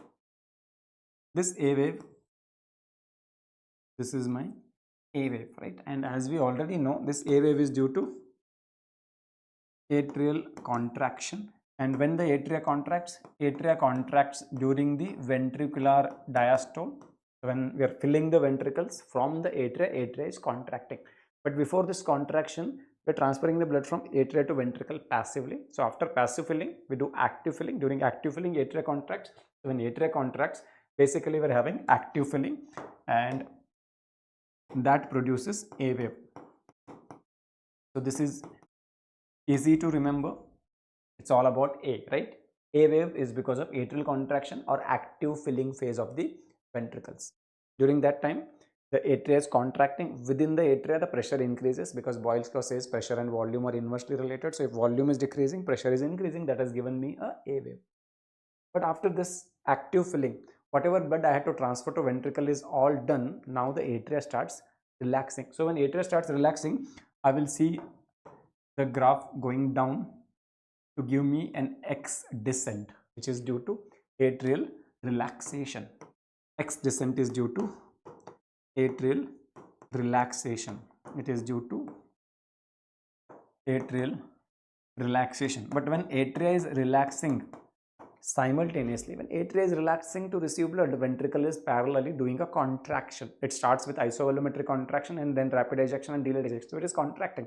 When it is contracting, it is generating the pressure. Okay, so if you want me to draw a simple sketch, let us do that. This is my superior vena cava. This is my inferior vena cava. This is my right atrium. Here I have this tricuspid valve between right atrium and right ventricle, and all the blood from this right ventricle, right atrium will go to right ventricle, and from the right ventricle I will eject this blood into so-called pulmonary artery, and guarding between the pulmonary artery and the right ventricle I have the pulmonic valves. And whenever we talk about JVP, indirectly we're talking about right atrial pressure, right? Right atrial pressure increases, JVP increases. So in active filling, atria was contracting actively to fill the ventricle. So it was contracting, volume was becoming less, so pressure increasing, so that gave me A wave.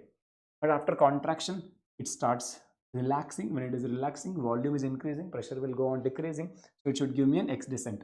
But when that is happening, of course my tricuspid valve will be in closed position, and when atria is relaxing to give me an X descent, ventricle is contracting. It is doing isovolumetric contraction. After this, it will go into rapid ejection and slow ejection. So during that contraction, the ventricular pressure increases, and that pressure will be exerted on the tricuspid valve leaflets as well, and this leaflet will bulge into the right atrium. So when it bulges into the right atrium, atria is relaxing, right? It is relaxing, but then suddenly the tricuspid leaflets bulge into the right atrium, and when they bulge into the right atrium, what happens to the right atrial volume? Let us say their new position because of the bulge is like this. So what happened to the right atrial volume? Decreases, so pressure increases. So when this atria is relaxing, the pressure was dropping, but then suddenly this tricuspid bulge increases the pressure. It gives me another wave, and I'm going to call this wave as the C wave. But after this, as the isovolumetric contraction ends and we start ejecting the blood into the pulmonary artery, the pressure exerted on the tricuspid leaflet decreases and the valve returns back to its position, and as usual atria is anyway continuing to relax, so I will get further decrease in the atrial pressure. So technically it is one descending wave I should get where atria is relaxing, but in between this transient tricuspid bulge into the right atrium gave me a positive wave, and as soon as the bulge returned back, I continue to relax the atria. So that splits this wave of relaxation into two parts, X and X dash. One technically, but in between a C wave has come into picture. So now tell me what is causing C wave. C wave is due to tricuspid bulge, right? It is due to tricuspid bulge, and which phase of cardiac cycle this is correlating with? This is correlating with isovolumetric contraction. This is correlating with isovolumetric contraction. Okay, after the C wave, we had this so-called X descent, right? We had this X descent.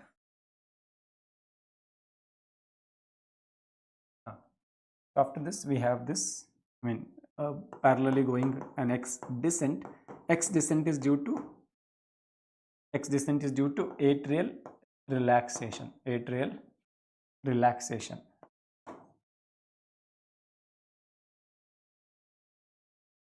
Okay. And once the atria is relaxed, it starts receiving the blood from superior and inferior vena cava, because relaxation means atrial volume increase, its pressure decrease. So blood starts coming from the veins and it starts filling the atria. And when it starts filling the atria, what happens to the pressure? Of course, the pressure increases. So that increased pressure gives rise to another wave, right? We will call this wave as the V wave. So V wave is due to venous filling. V wave is due to venous filling. So I will have a V wave, which is because of the blood coming from the veins. So I will call it as wave of venous filling. Venous filling. The blood from the veins is filling the atria, so that's why pressure is increasing. Once I've filled the blood in the atria, it's time for me to transfer this blood to ventricle. When I transfer, I do it in 2 stages. First is passive filling, then is active filling. We already know the wave of active filling, which is A wave. The wave of passive filling, as the blood starts leaving the atria, what is happening to the intra-atrial pressure? Decreases. So now my graph should go downwards. It should go downwards. So I will have this another wave, which we will call it as Y descent. Y descent. So what is the reason for this Y descent? Passive filling. Y descent is due to, we can call it as atrial emptying, but what is it indicating? It is primarily indicating passive filling. So Y descent is equal to passive filling. So that means active filling and passive filling. A wave and Y wave are the waves which are happening in ventricular diastole, right? And then X descent. Okay, I think I've already written X descent. Yeah, the X descent and C wave. C wave. These are happening during X descent and C wave. These are happening during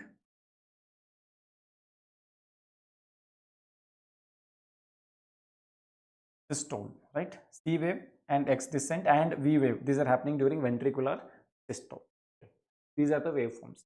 Now, please take a look at this waveform, because we are going to go back to the ECG and see what abnormalities we are seeing. I will go back to the question and see what abnormalities we are seeing. A, X, X dash in between C, V and Y descent. That's how the JVP should look like. Normally, V wave is smaller than the A wave. Now, when I see here, what do I notice? I have A wave. X descent is there, right? Ideally, I should have got a C wave, and after C wave, I should have got a X dash descent, and then I should have got a V wave. This is a normal JVP. This is how it should look like. But what do I notice here? There is no X dash descent. C wave is directly connected with the V wave. So it is showing what is called as fusion of CV waves, right? We have here fused CV wave, which is also called as Llancey sign. It's also called as Llancey sign. The question is an image-based question of a one-liner called as, where do you get Llancey sign? We get Llancey sign in patients with tricuspid regurgitation. In patients with tricuspid regurgitation, that should be my answer. So in tricuspid regurgitation, 2 abnormalities can be seen. A prominent V wave larger than prominent V, and we can see Llancey sign, which stands for fusion of C directly with the V, where there is no X dash descent. I'll describe why that happens. Now, in case of tricuspid stenosis, what happens in case of tricuspid stenosis? This opening is narrow, right? The tricuspid valve opening is narrow. So when active filling atria tries to contract, the exit is not easy for the blood. So pressure in the atria further increases. So you'll have much taller A waves. So in case of tricuspid stenosis, we will have the so-called tall or giant or prominent A waves. Prominent A waves. In case of atrial fibrillation, we all know that atrial fibrillation means atria is not contracting, merely fibrillated. When it is not contracting, the wave of atrial contraction, which is A wave, it will be absent. So in case of atrial fibrillation, we will have absent A waves. We will have absent A waves. Okay. Then in case of complete heart block, we call this condition as we discussed in one of the previous question, right? We call it as AV dissociation. And whenever we have AV dissociation, we get something called as Cannon A waves. What is Cannon A waves? We will try to see through another question. But in this case, this is classically fusion of CV waves called as Llancey sign, which is seen in patients with tricuspid regurgitation. So what exactly happens in tricuspid regurgitation? In tricuspid regurgitation, the tricuspid valve fails to close. Okay, let me sketch another image. So let us see what happens in tricuspid regurgitation. If you're talking about JVP in tricuspid regurgitation,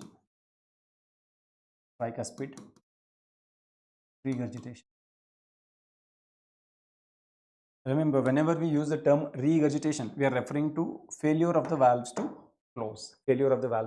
So here the tricuspid valve does not close, it fails to close. Okay, so this is right atrium, right ventricle, we are leading into pulmonary artery, and here I have my tricuspid valve and here I have my pulmonic valve. Okay, now let us think about systole. How do I do systole? I do systole by first starting with so-called isovolumetric contraction. Right? The first phase of systole is isovolumetric contraction. Is there a waveform for this on the JVP? Yes, we have a waveform. What is that? It is the C wave. So until systole starts, tricuspid regurgitation is a problem of systole. So until systole starts, all is well. So I will have this normal looking A wave, and I would start with X descent, and then generally with the isovolumetric contraction, I am supposed to have this C wave. So what problems happens? As soon as I enter into the isovolumetric contraction, normally I do isovolumetric contraction with some amount of blood in my right ventricle. Whatever is the amount of blood in my ventricle, we call that blood as end diastolic volume. So I have end diastolic volume in my ventricle, and to eject this into pulmonary artery, I'm going to start the systole. And when I start the systole, I begin first with the isovolumetric contraction. So my ventricles start contracting. They start contracting. Ideally with all the valves closed, now with incompetent or unclosed tricuspid valve. So as I start contracting, the pressure inside the ventricle will be exerted on the leaflets.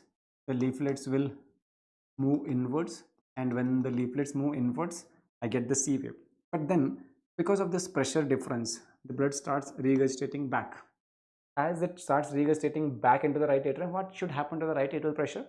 Of course, it is expected to increase. So from the C wave, I'm not going to return back to dropping pressure that I normally see in the JVP, because this bulged tricuspid leaflet anyway returns back. But here it is not the case. Why? Because the blood starts regurgitating and it starts adding into the right atrium, so it increases the right atrial pressure. So from the C wave, I will have an upgoing wave. Then after some times, the blood from the veins also starts filling the right atrium. This is what we call as the venous filling. So the pressure, once I add more blood, will further increase. And this is my V wave now, right? And after this, the right atrial pressure will only decrease when I start the passive filling. So that wave of passive filling Y can appear. So now what happened? My V wave become more prominent than A wave, and C is directly fused with V wave. So there is only X descent, and the second part after the C that we get X dash descent, right? That is missing or absent. This finding is what we call as the fused CV wave or LAN-CC sign. Fused CV wave or LAN-CC sign that we have classically seen in this case. So that's why our diagnosis here is going to be tricuspid regurgitation. I have a strong belief that this time they may ask questions based on images of the JVP, and rather than asking the description of the JVP, right? So this is fused CV wave, so called LAN-CC sign. Okay, good. So we're done with this question. We now know the reasons for individual waves, what abnormalities we get in some of the major conditions, and what are we getting specifically in patients with tricuspid regurgitation. Okay, now we'll move to the next question. Following ECG finding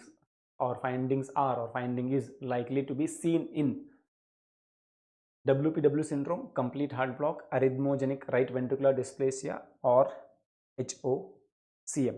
Okay, now for me to diagnose complete heart block, ideally what do I need? I need to see the rhythm strip. What I have got here, V1, V2 and V3. Generally lead 2 is used as a rhythm strip. They are not given a rhythm strip. V1 can also be used as a rhythm strip, so I can look at V1. Now in case of the complete heart block, what happens? Atrial rate is generally more than ventricular rate. Atrial rate is greater than ventricular rate, or number of P waves will be more than number of QRS complexes. In this ECG, I don't see that disparity, right? Each P is followed by a QRS. Each P is followed by a QRS. In whatever three complexes I'm seeing, each P is followed by a QRS. So there is no disparity.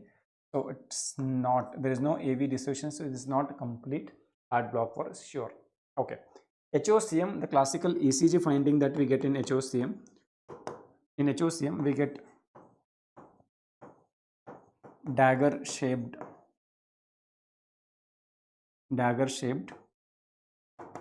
Q waves,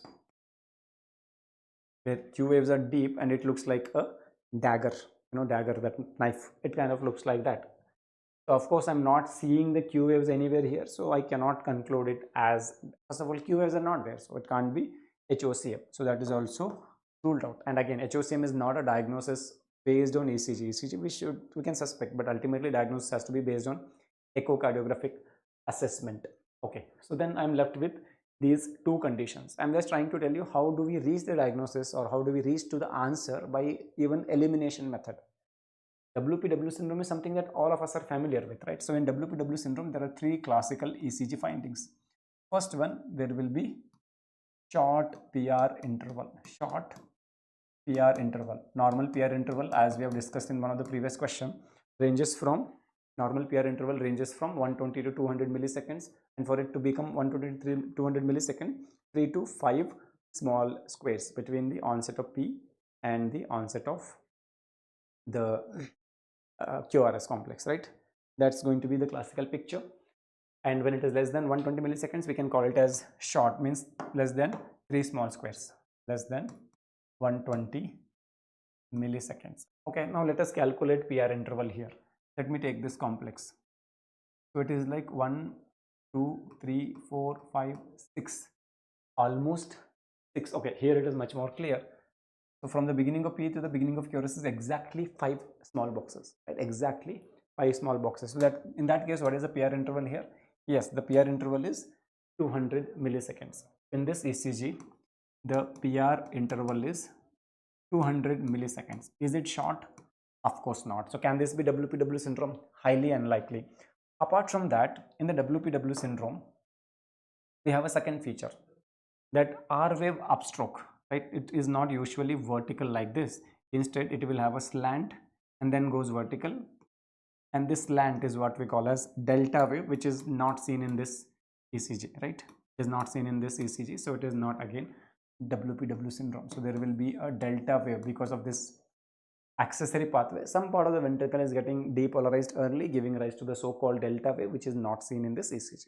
Number 3, because of the early onset of ventricular depolarization, the QRS becomes wider. So we'll have wide QRS. When do I call it as wide QRS? I will call it as wide QRS when the QRS duration is more than 120 milliseconds or taking more than 3 small boxes. So in this case, yes, it is wide. It is taking more than 3 small boxes, but the other two features are not seen. So it can't be WPW syndrome either. So I've already ruled out complete heart block. I'm already not thinking about HOCM, not thinking of WPW syndrome. So I'm left with only one option here, which is arrhythmogenic right ventricular dysplasia or arrhythmogenic right ventricular cardiomyopathy, usually called as ARVC or ARVT. In these patients, there are some syndromes also associated with it, like Carvajal syndrome and Naxos syndrome. These patients, like generally they have tendency to develop the fibrofatty degeneration of ventricles, slightly affecting right ventricle more than left ventricle, but it can also affect left ventricle. So purely saying that it's a disease of right ventricle is wrong. There is fibrofatty degeneration of the ventricles, and that fibrofatty degeneration increase the risk of developing ventricular tachycardia and ventricular fibrillation. Okay, so we'll learn few points about the condition ARVD, right? ARVD, arrhythmogenic right ventricular dysplasia. So in these patients, there is fibrofatty degeneration. Fibrofatty degeneration of ventricles, and as I just told you, affecting right ventricle more than left ventricle. Okay. Second, it may be associated with with some cardiocutaneous syndromes. Certain cardiocutaneous means there is involvement of heart, right, plus skin. Cardiocutaneous syndromes like Naxos syndrome and Carvajal syndrome. In both these cases, these patients generally have this ARVD and then palmoplantar hyperkeratosis. Their palms will be hyperkeratotic, the plantar there will be hyperkeratosis, and they can have woolly hair. So the other syndrome is Carvajal syndrome.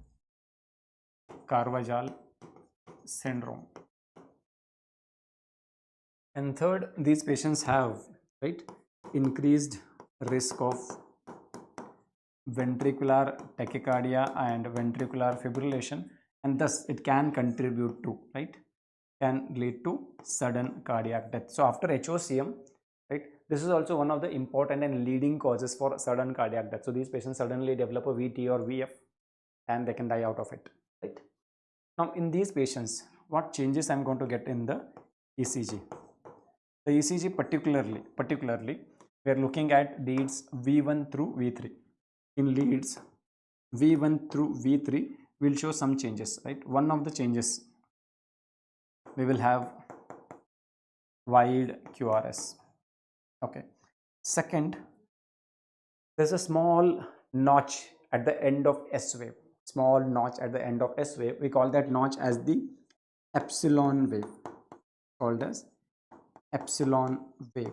It's called as epsilon wave. So let us get back to the ECG and see if we get that. Okay. First criteria we spoke about was wide QRS duration, means more than 3 small squares or more than 120 milliseconds. So when you see here, that's the beginning of the QRS and it is the end of the S wave, right? That's the end of S wave.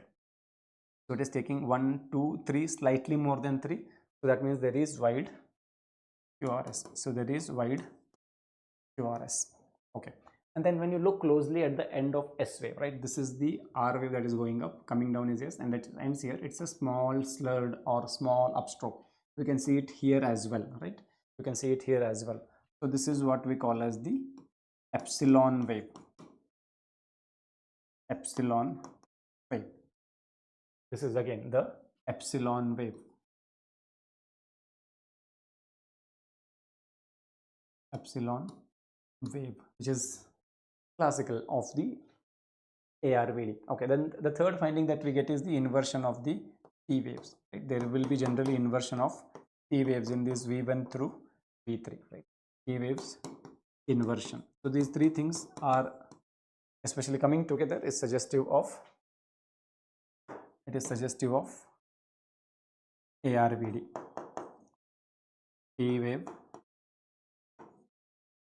inversions.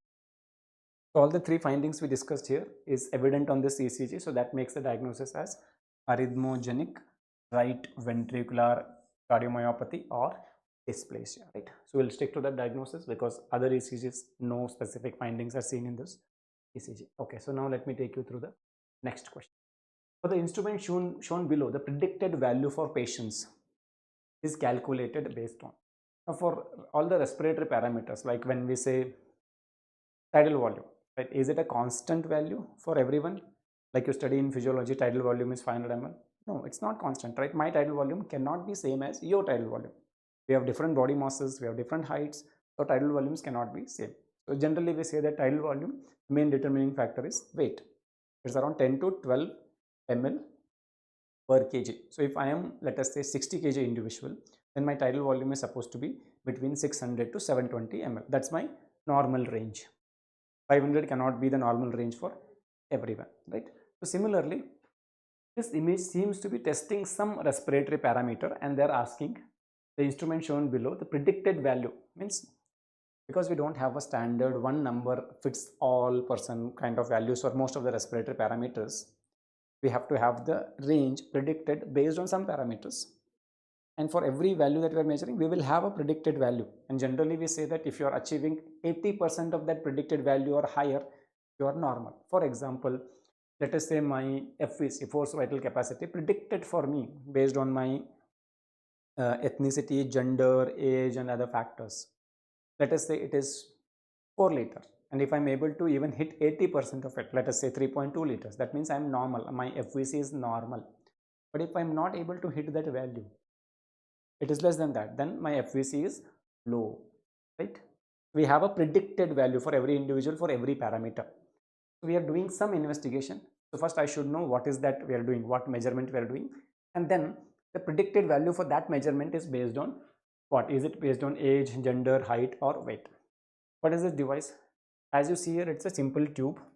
It has values, and then if you look closely here, it talks about liter per minute. Liter per minute. So can this be FVC? No. Can this be tidal volume? No, because tidal volume will be just value, right, of liters. Your tidal volume is, let us say, 500 ml, half liter, or 3/4 of a liter. Time doesn't come as a dimension if it is tidal volume. FVC, the total amount of air exhaled after a deep maximal inspiration with a forceful exhalation. That is forced vital capacity. It can't be FEV1 either, because FEV1 is like the air exhaled as a volume in 1 second, in the first second, right? So if you are expressing in liter per minute, it is talking about the rate or velocity of flow. What it can be? This device is basically peak flow meter. Peak flow meter. And what do we use this peak flow meter for? We use the peak flow meter for peak expiratory flow rate. It is used for so-called peak expiratory flow rate.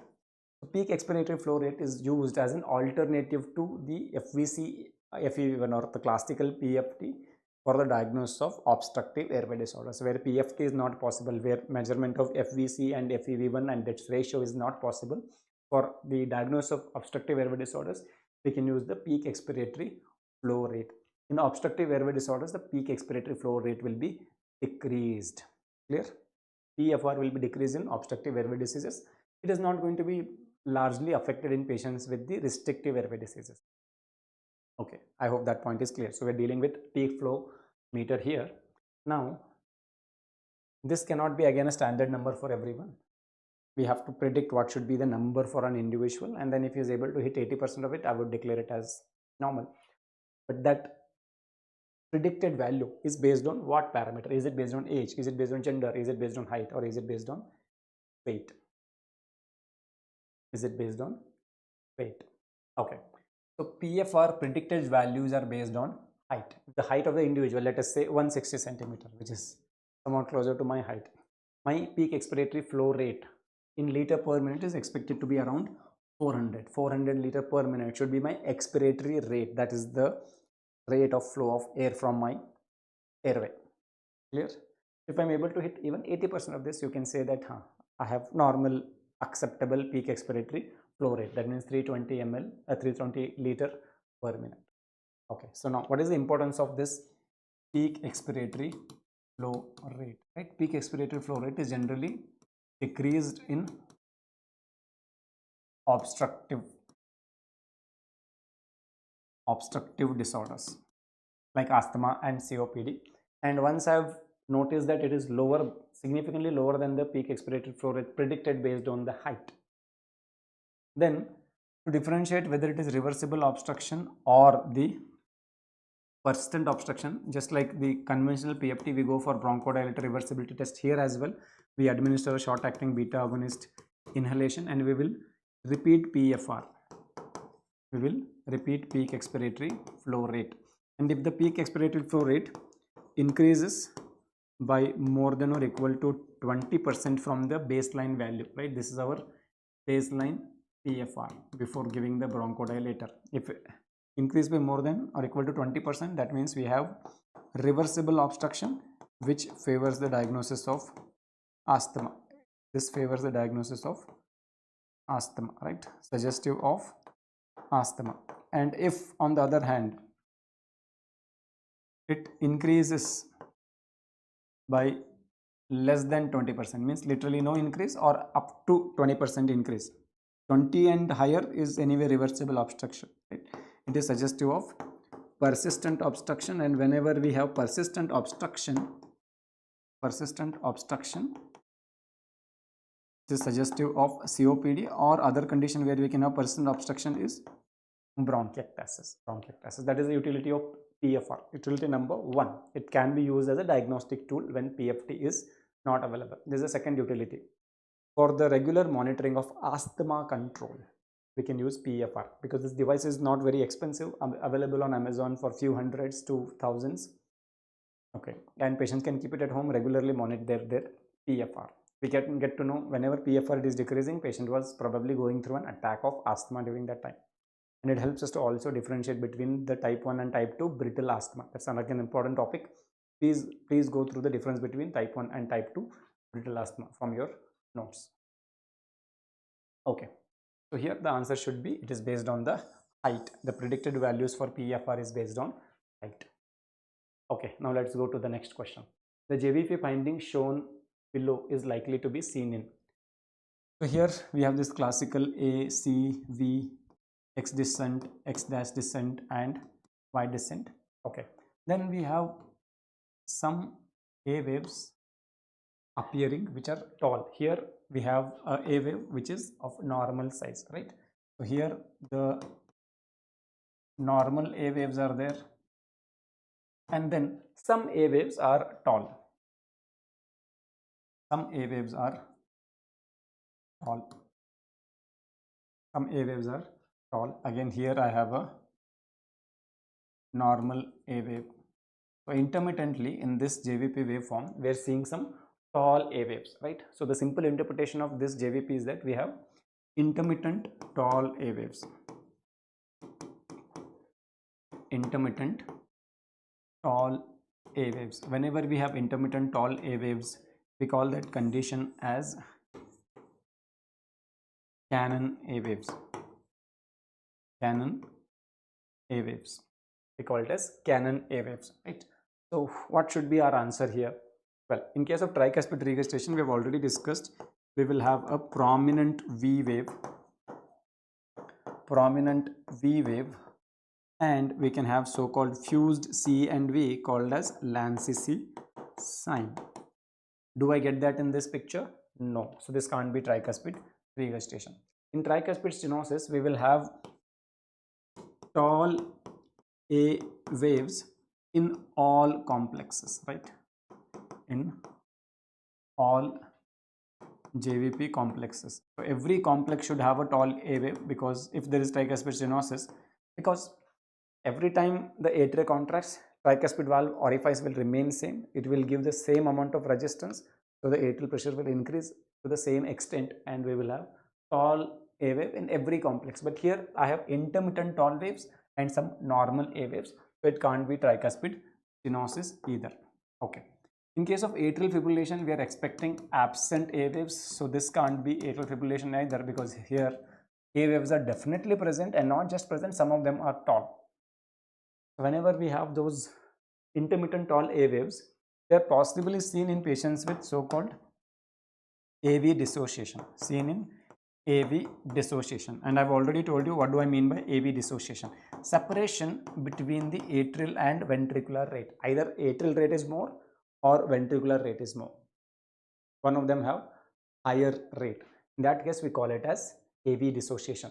So when I can have AV dissociation, I can have in complete heart block. In complete heart block, we have two pacemakers, one for ventricle, one for atria. Atrial pacemaker is SA node, so its rate is higher than ventricular pacemaker, which may be the AV junction, his bundle, or bundle branches of Purkinje fibers, whose rate will be lower.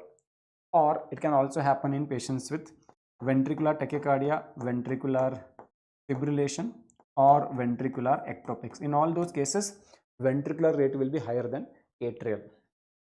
In ventricular ectopics, in all those cases, the ventricular rate will be higher than atrial.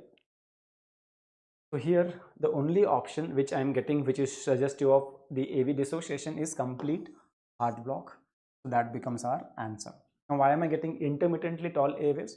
When I separate the heart rate, when I separate ventricular and atrial rate, atria is either contracting faster than ventricular or vice versa.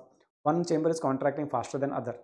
So can I have this P followed by QRS relationship? Of course not. Ideal condition, what happens when atria is contracting, ventricle is receiving, when ventricle contracts, atria is filling. Right? That's the beauty of the cardiac cycle. But here, because they are separate rates, many times both the chambers end up contracting simultaneously. And when both the chambers end up contracting simultaneously, what happens? Can I transfer blood from atria to ventricle? Of course not. So then what will happen when I cannot transfer the blood from atria to ventricle, but atria is still contracting? Atrial pressure increases significantly. That is where I will see a tall A waves. And in those times where atria contracts first and then ventricle, I will be able to transfer the blood from atria to ventricle. So in such circumstances, I will see normal A wave. So whenever A waves appear as tall intermittently, we call it as Cannon A waves, and we should think of one of these conditions. In this option, only complete heart block is there, so I'm thinking of complete heart block as our answer. Clear? Okay, so quick recap of some of the important abnormal JVP waveforms. So absent A waves we get in patients with AFib. Then we get tall A wave. Whenever I say tall, giant or prominent A wave, it refers to A wave being tall in all the waveforms. So that can be seen in tricuspid stenosis, it can be seen in right ventricular hypertrophy, and it can also be seen in pulmonary stenosis, and it can also be seen in pulmonary hypertension. In all these cases, we can have tall A waves. Then the so-called Cannon A waves. Cannon A waves are typically seen in patients with AV dissociation, which we just discussed. AV dissociation can be seen in complete heart block, VT and VF, as well as ventricular ectofix. Okay, then coming to the X descent. X descent becomes prominent. X descent becomes steep or prominent anytime there is tall A wave. So in all these conditions, we can have steep or prominent X descent. I want you to remember the prominent X descent that you get in patients with constrictive pericarditis. Other causes are there. I am not wasting my time listing them, but constrictive pericarditis is something I want you to remember. Okay.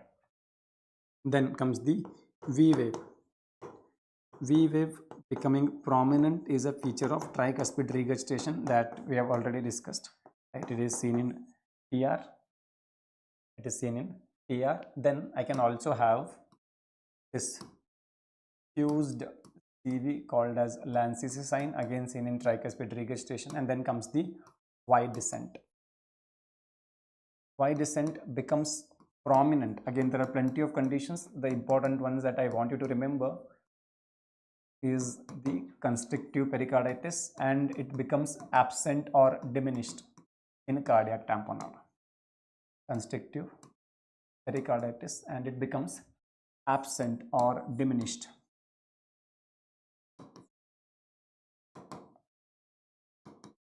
In patients with cardiac tamponade. And in fact, this is one point that is repeatedly asked in questions. How do you differentiate between constrictive pericarditis and cardiac tamponade based on the Y descent, right? So the point to remember here is in cardiac tamponade, Y descent is usually absent. In tamponade, generally there is no Y descent. In constrictive pericarditis, it will be prominent. Clear?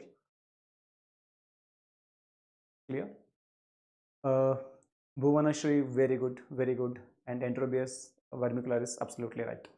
Okay, so these are the important JVP waveforms. Almost every exam, at least one question has been asked on the JVP. This time, I'm strongly anticipating that the JVP based questions may change into the image based questions. So go through some of the images of all these abnormal waveforms so that you can quickly recognize and you can get that 1 mark. High chances that if you spend 20 minutes on these JVP waveforms, you will get that 1 mark from the JVP. Okay, now the next question. This will be our last question for the day. A patient was brought in unresponsive state. His BP on arrival to the emergency room was 60/40. BP is recordable but low. ECG on presentation is given below. What is the next best step in the management? Give IV magnesium sulfate, cardioversion, defibrillation, or IV adrenaline.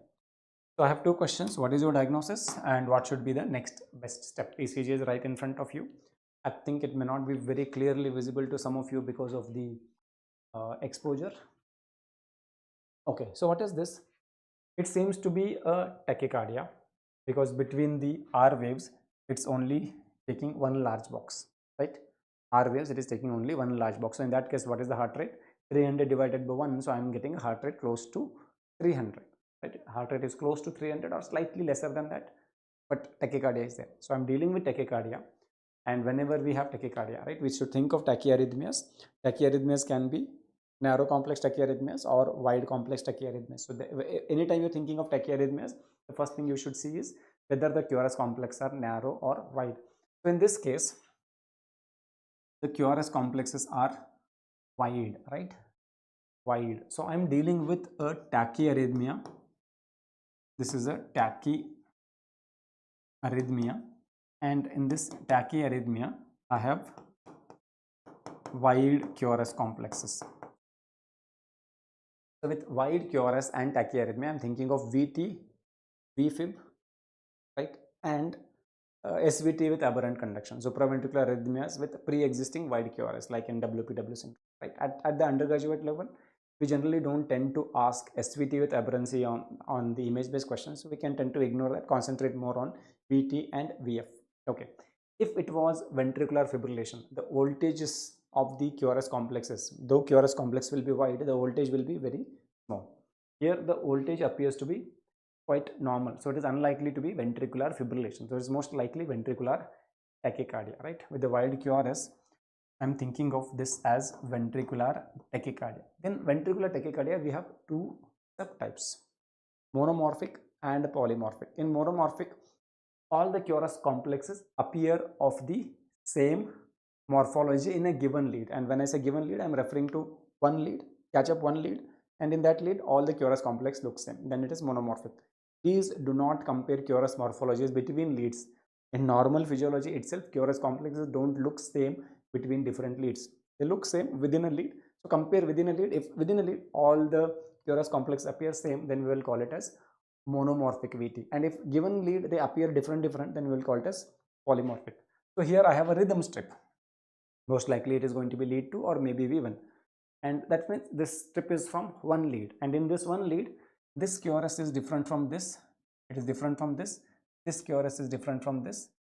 This is different from this. There is varying, right? There is varying QRS morphology. Varying QRS morphology. So these three things put together, this is highly suggestive of what? This is suggestive of polymorphic VT, right? So we're dealing with a polymorphic VT. So that's my level 1 diagnosis in this question. But if I ask you to imagine that this whole ECG, the QRS complexes appear to be twisting around one baseline, like they are going above and then going below the baseline. Can we imagine that? If I ask you to imagine that there is one baseline and the QRS complexes appear to be twisting around that baseline, like a wave, can we imagine?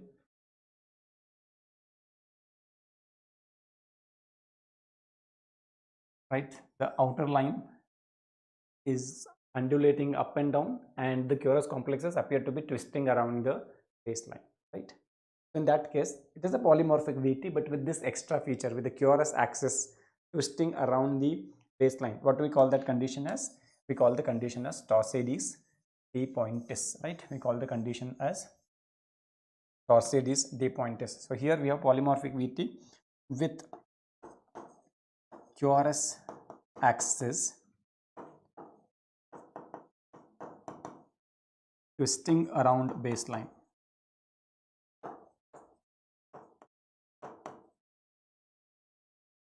This also added to polymorphic VT, the diagnosis becomes so-called Torsades de Pointes or Torsades de Pointes, however you want to pronounce.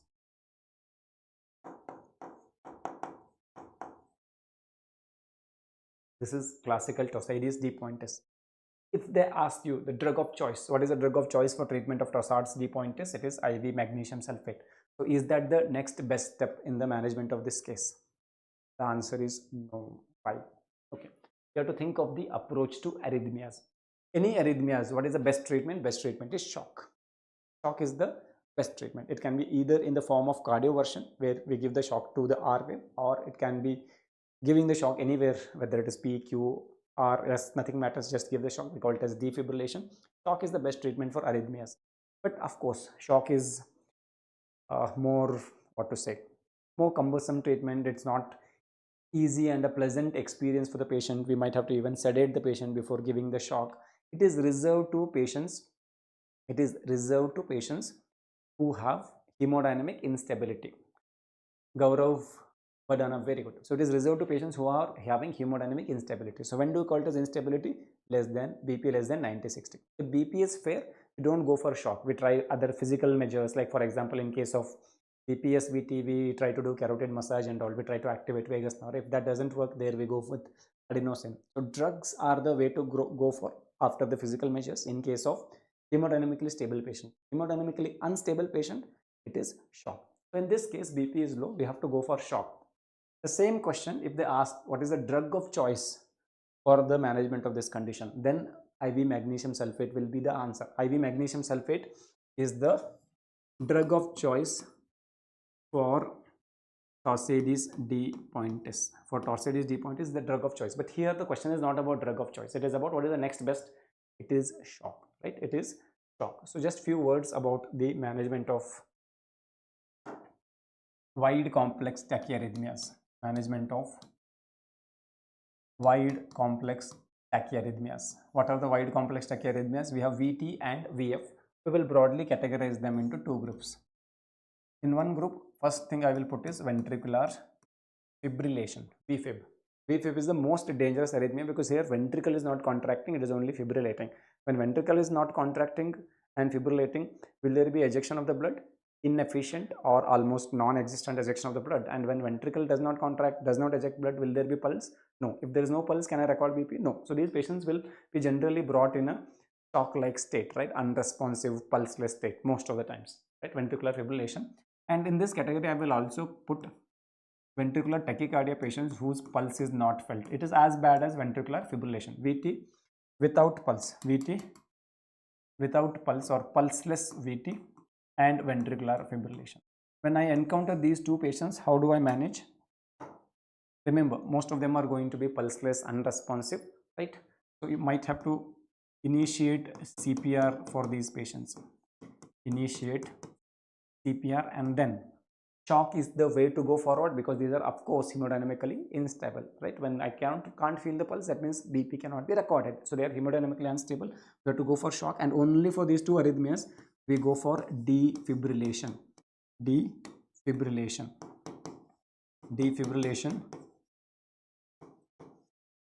as soon as defibrillator is available. Defibrillator is available. CPR will be guided by the ACLS protocol, right? Now what am I left with? I am left with VT with pulse, ventricular tachycardia, but with pulse. And if it is VT with pulse, right? Remember, here we're not talking about whether it is monomorphic VT or polymorphic VT. Subtypes are not influencing at this stage, right? So if it is VT with pulse, then I will see what is happening to BP. Because if I have pulse felt, I may be able to record the BP, right? If BP is, let us say, less than 90/60, I have to go for a shock. And if it is more than 90/60, I have to go for pharmacotherapy. So when it is more than 90/60, we are primarily treating them with drugs, pharmacotherapy. And when it comes to pharmacotherapy, right, VT, preferably right now, the drug of choice is going to be amiodarone. Right, alternative to amiodarone, I can consider using lignocaine. But if the condition is Torsades de Pointes, that also is like Torsades de Pointes is a polymorphic VT, so it is a VT, and if the pulse is felt and BP is fair enough, that is where I would think of drugs. In that case, I will use IV magnesium sulfate. Okay, and if the BP is low, it's always about shock, and I have already told you defibrillation is reserved for these two conditions. So for VT with pulse, we will go ahead with cardioversion. Of course, to treat the underlying cause, we can use the drugs later on, but the first step is go for cardioversion. This is the algorithm that we need to apply for this question, because our diagnosis is this is a form of VT. This Torsades de Pointes and all comes later, right? So it is a VT, it's a wide complex tachyarrhythmia. VT, we need to check whether it is with pulse or without pulse. Without pulse, we follow with defibrillation, right? But if it is with pulse, we have to look at the BP. So here, if I'm able to record the BP, that means it is with pulse. It is VT with pulse and BP is low, right? VT with pulse with low BP. So where do we land? We land with cardioversion as the answer. So this patient should be treated with cardioversion. If I change this patient's BP to, let us say, 100/60, then the answer will become IV magnesium sulfate, right? Okay. So one last message before I sign off. Torsades de Pointes is typically more common in patients with prolonged QT interval. So please make a list of the conditions that you know where QT interval can be prolonged.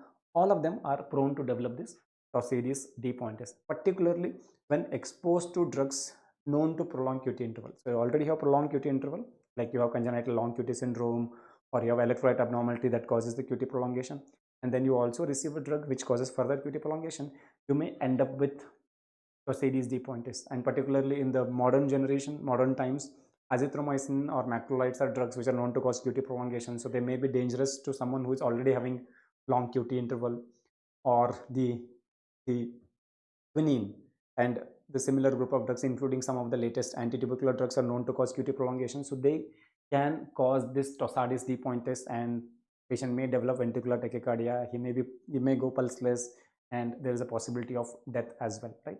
So that is why before starting the drugs known to cause QT prolongation, especially for long-term exposure, one should get an ECG done, check what is their corrected QT interval, and then based on that decide whether the patient should be exposed to this drug or not. Okay, so that's it from me here today, guys. I am signing off. I'll see you in the next class. Till then, have a good time.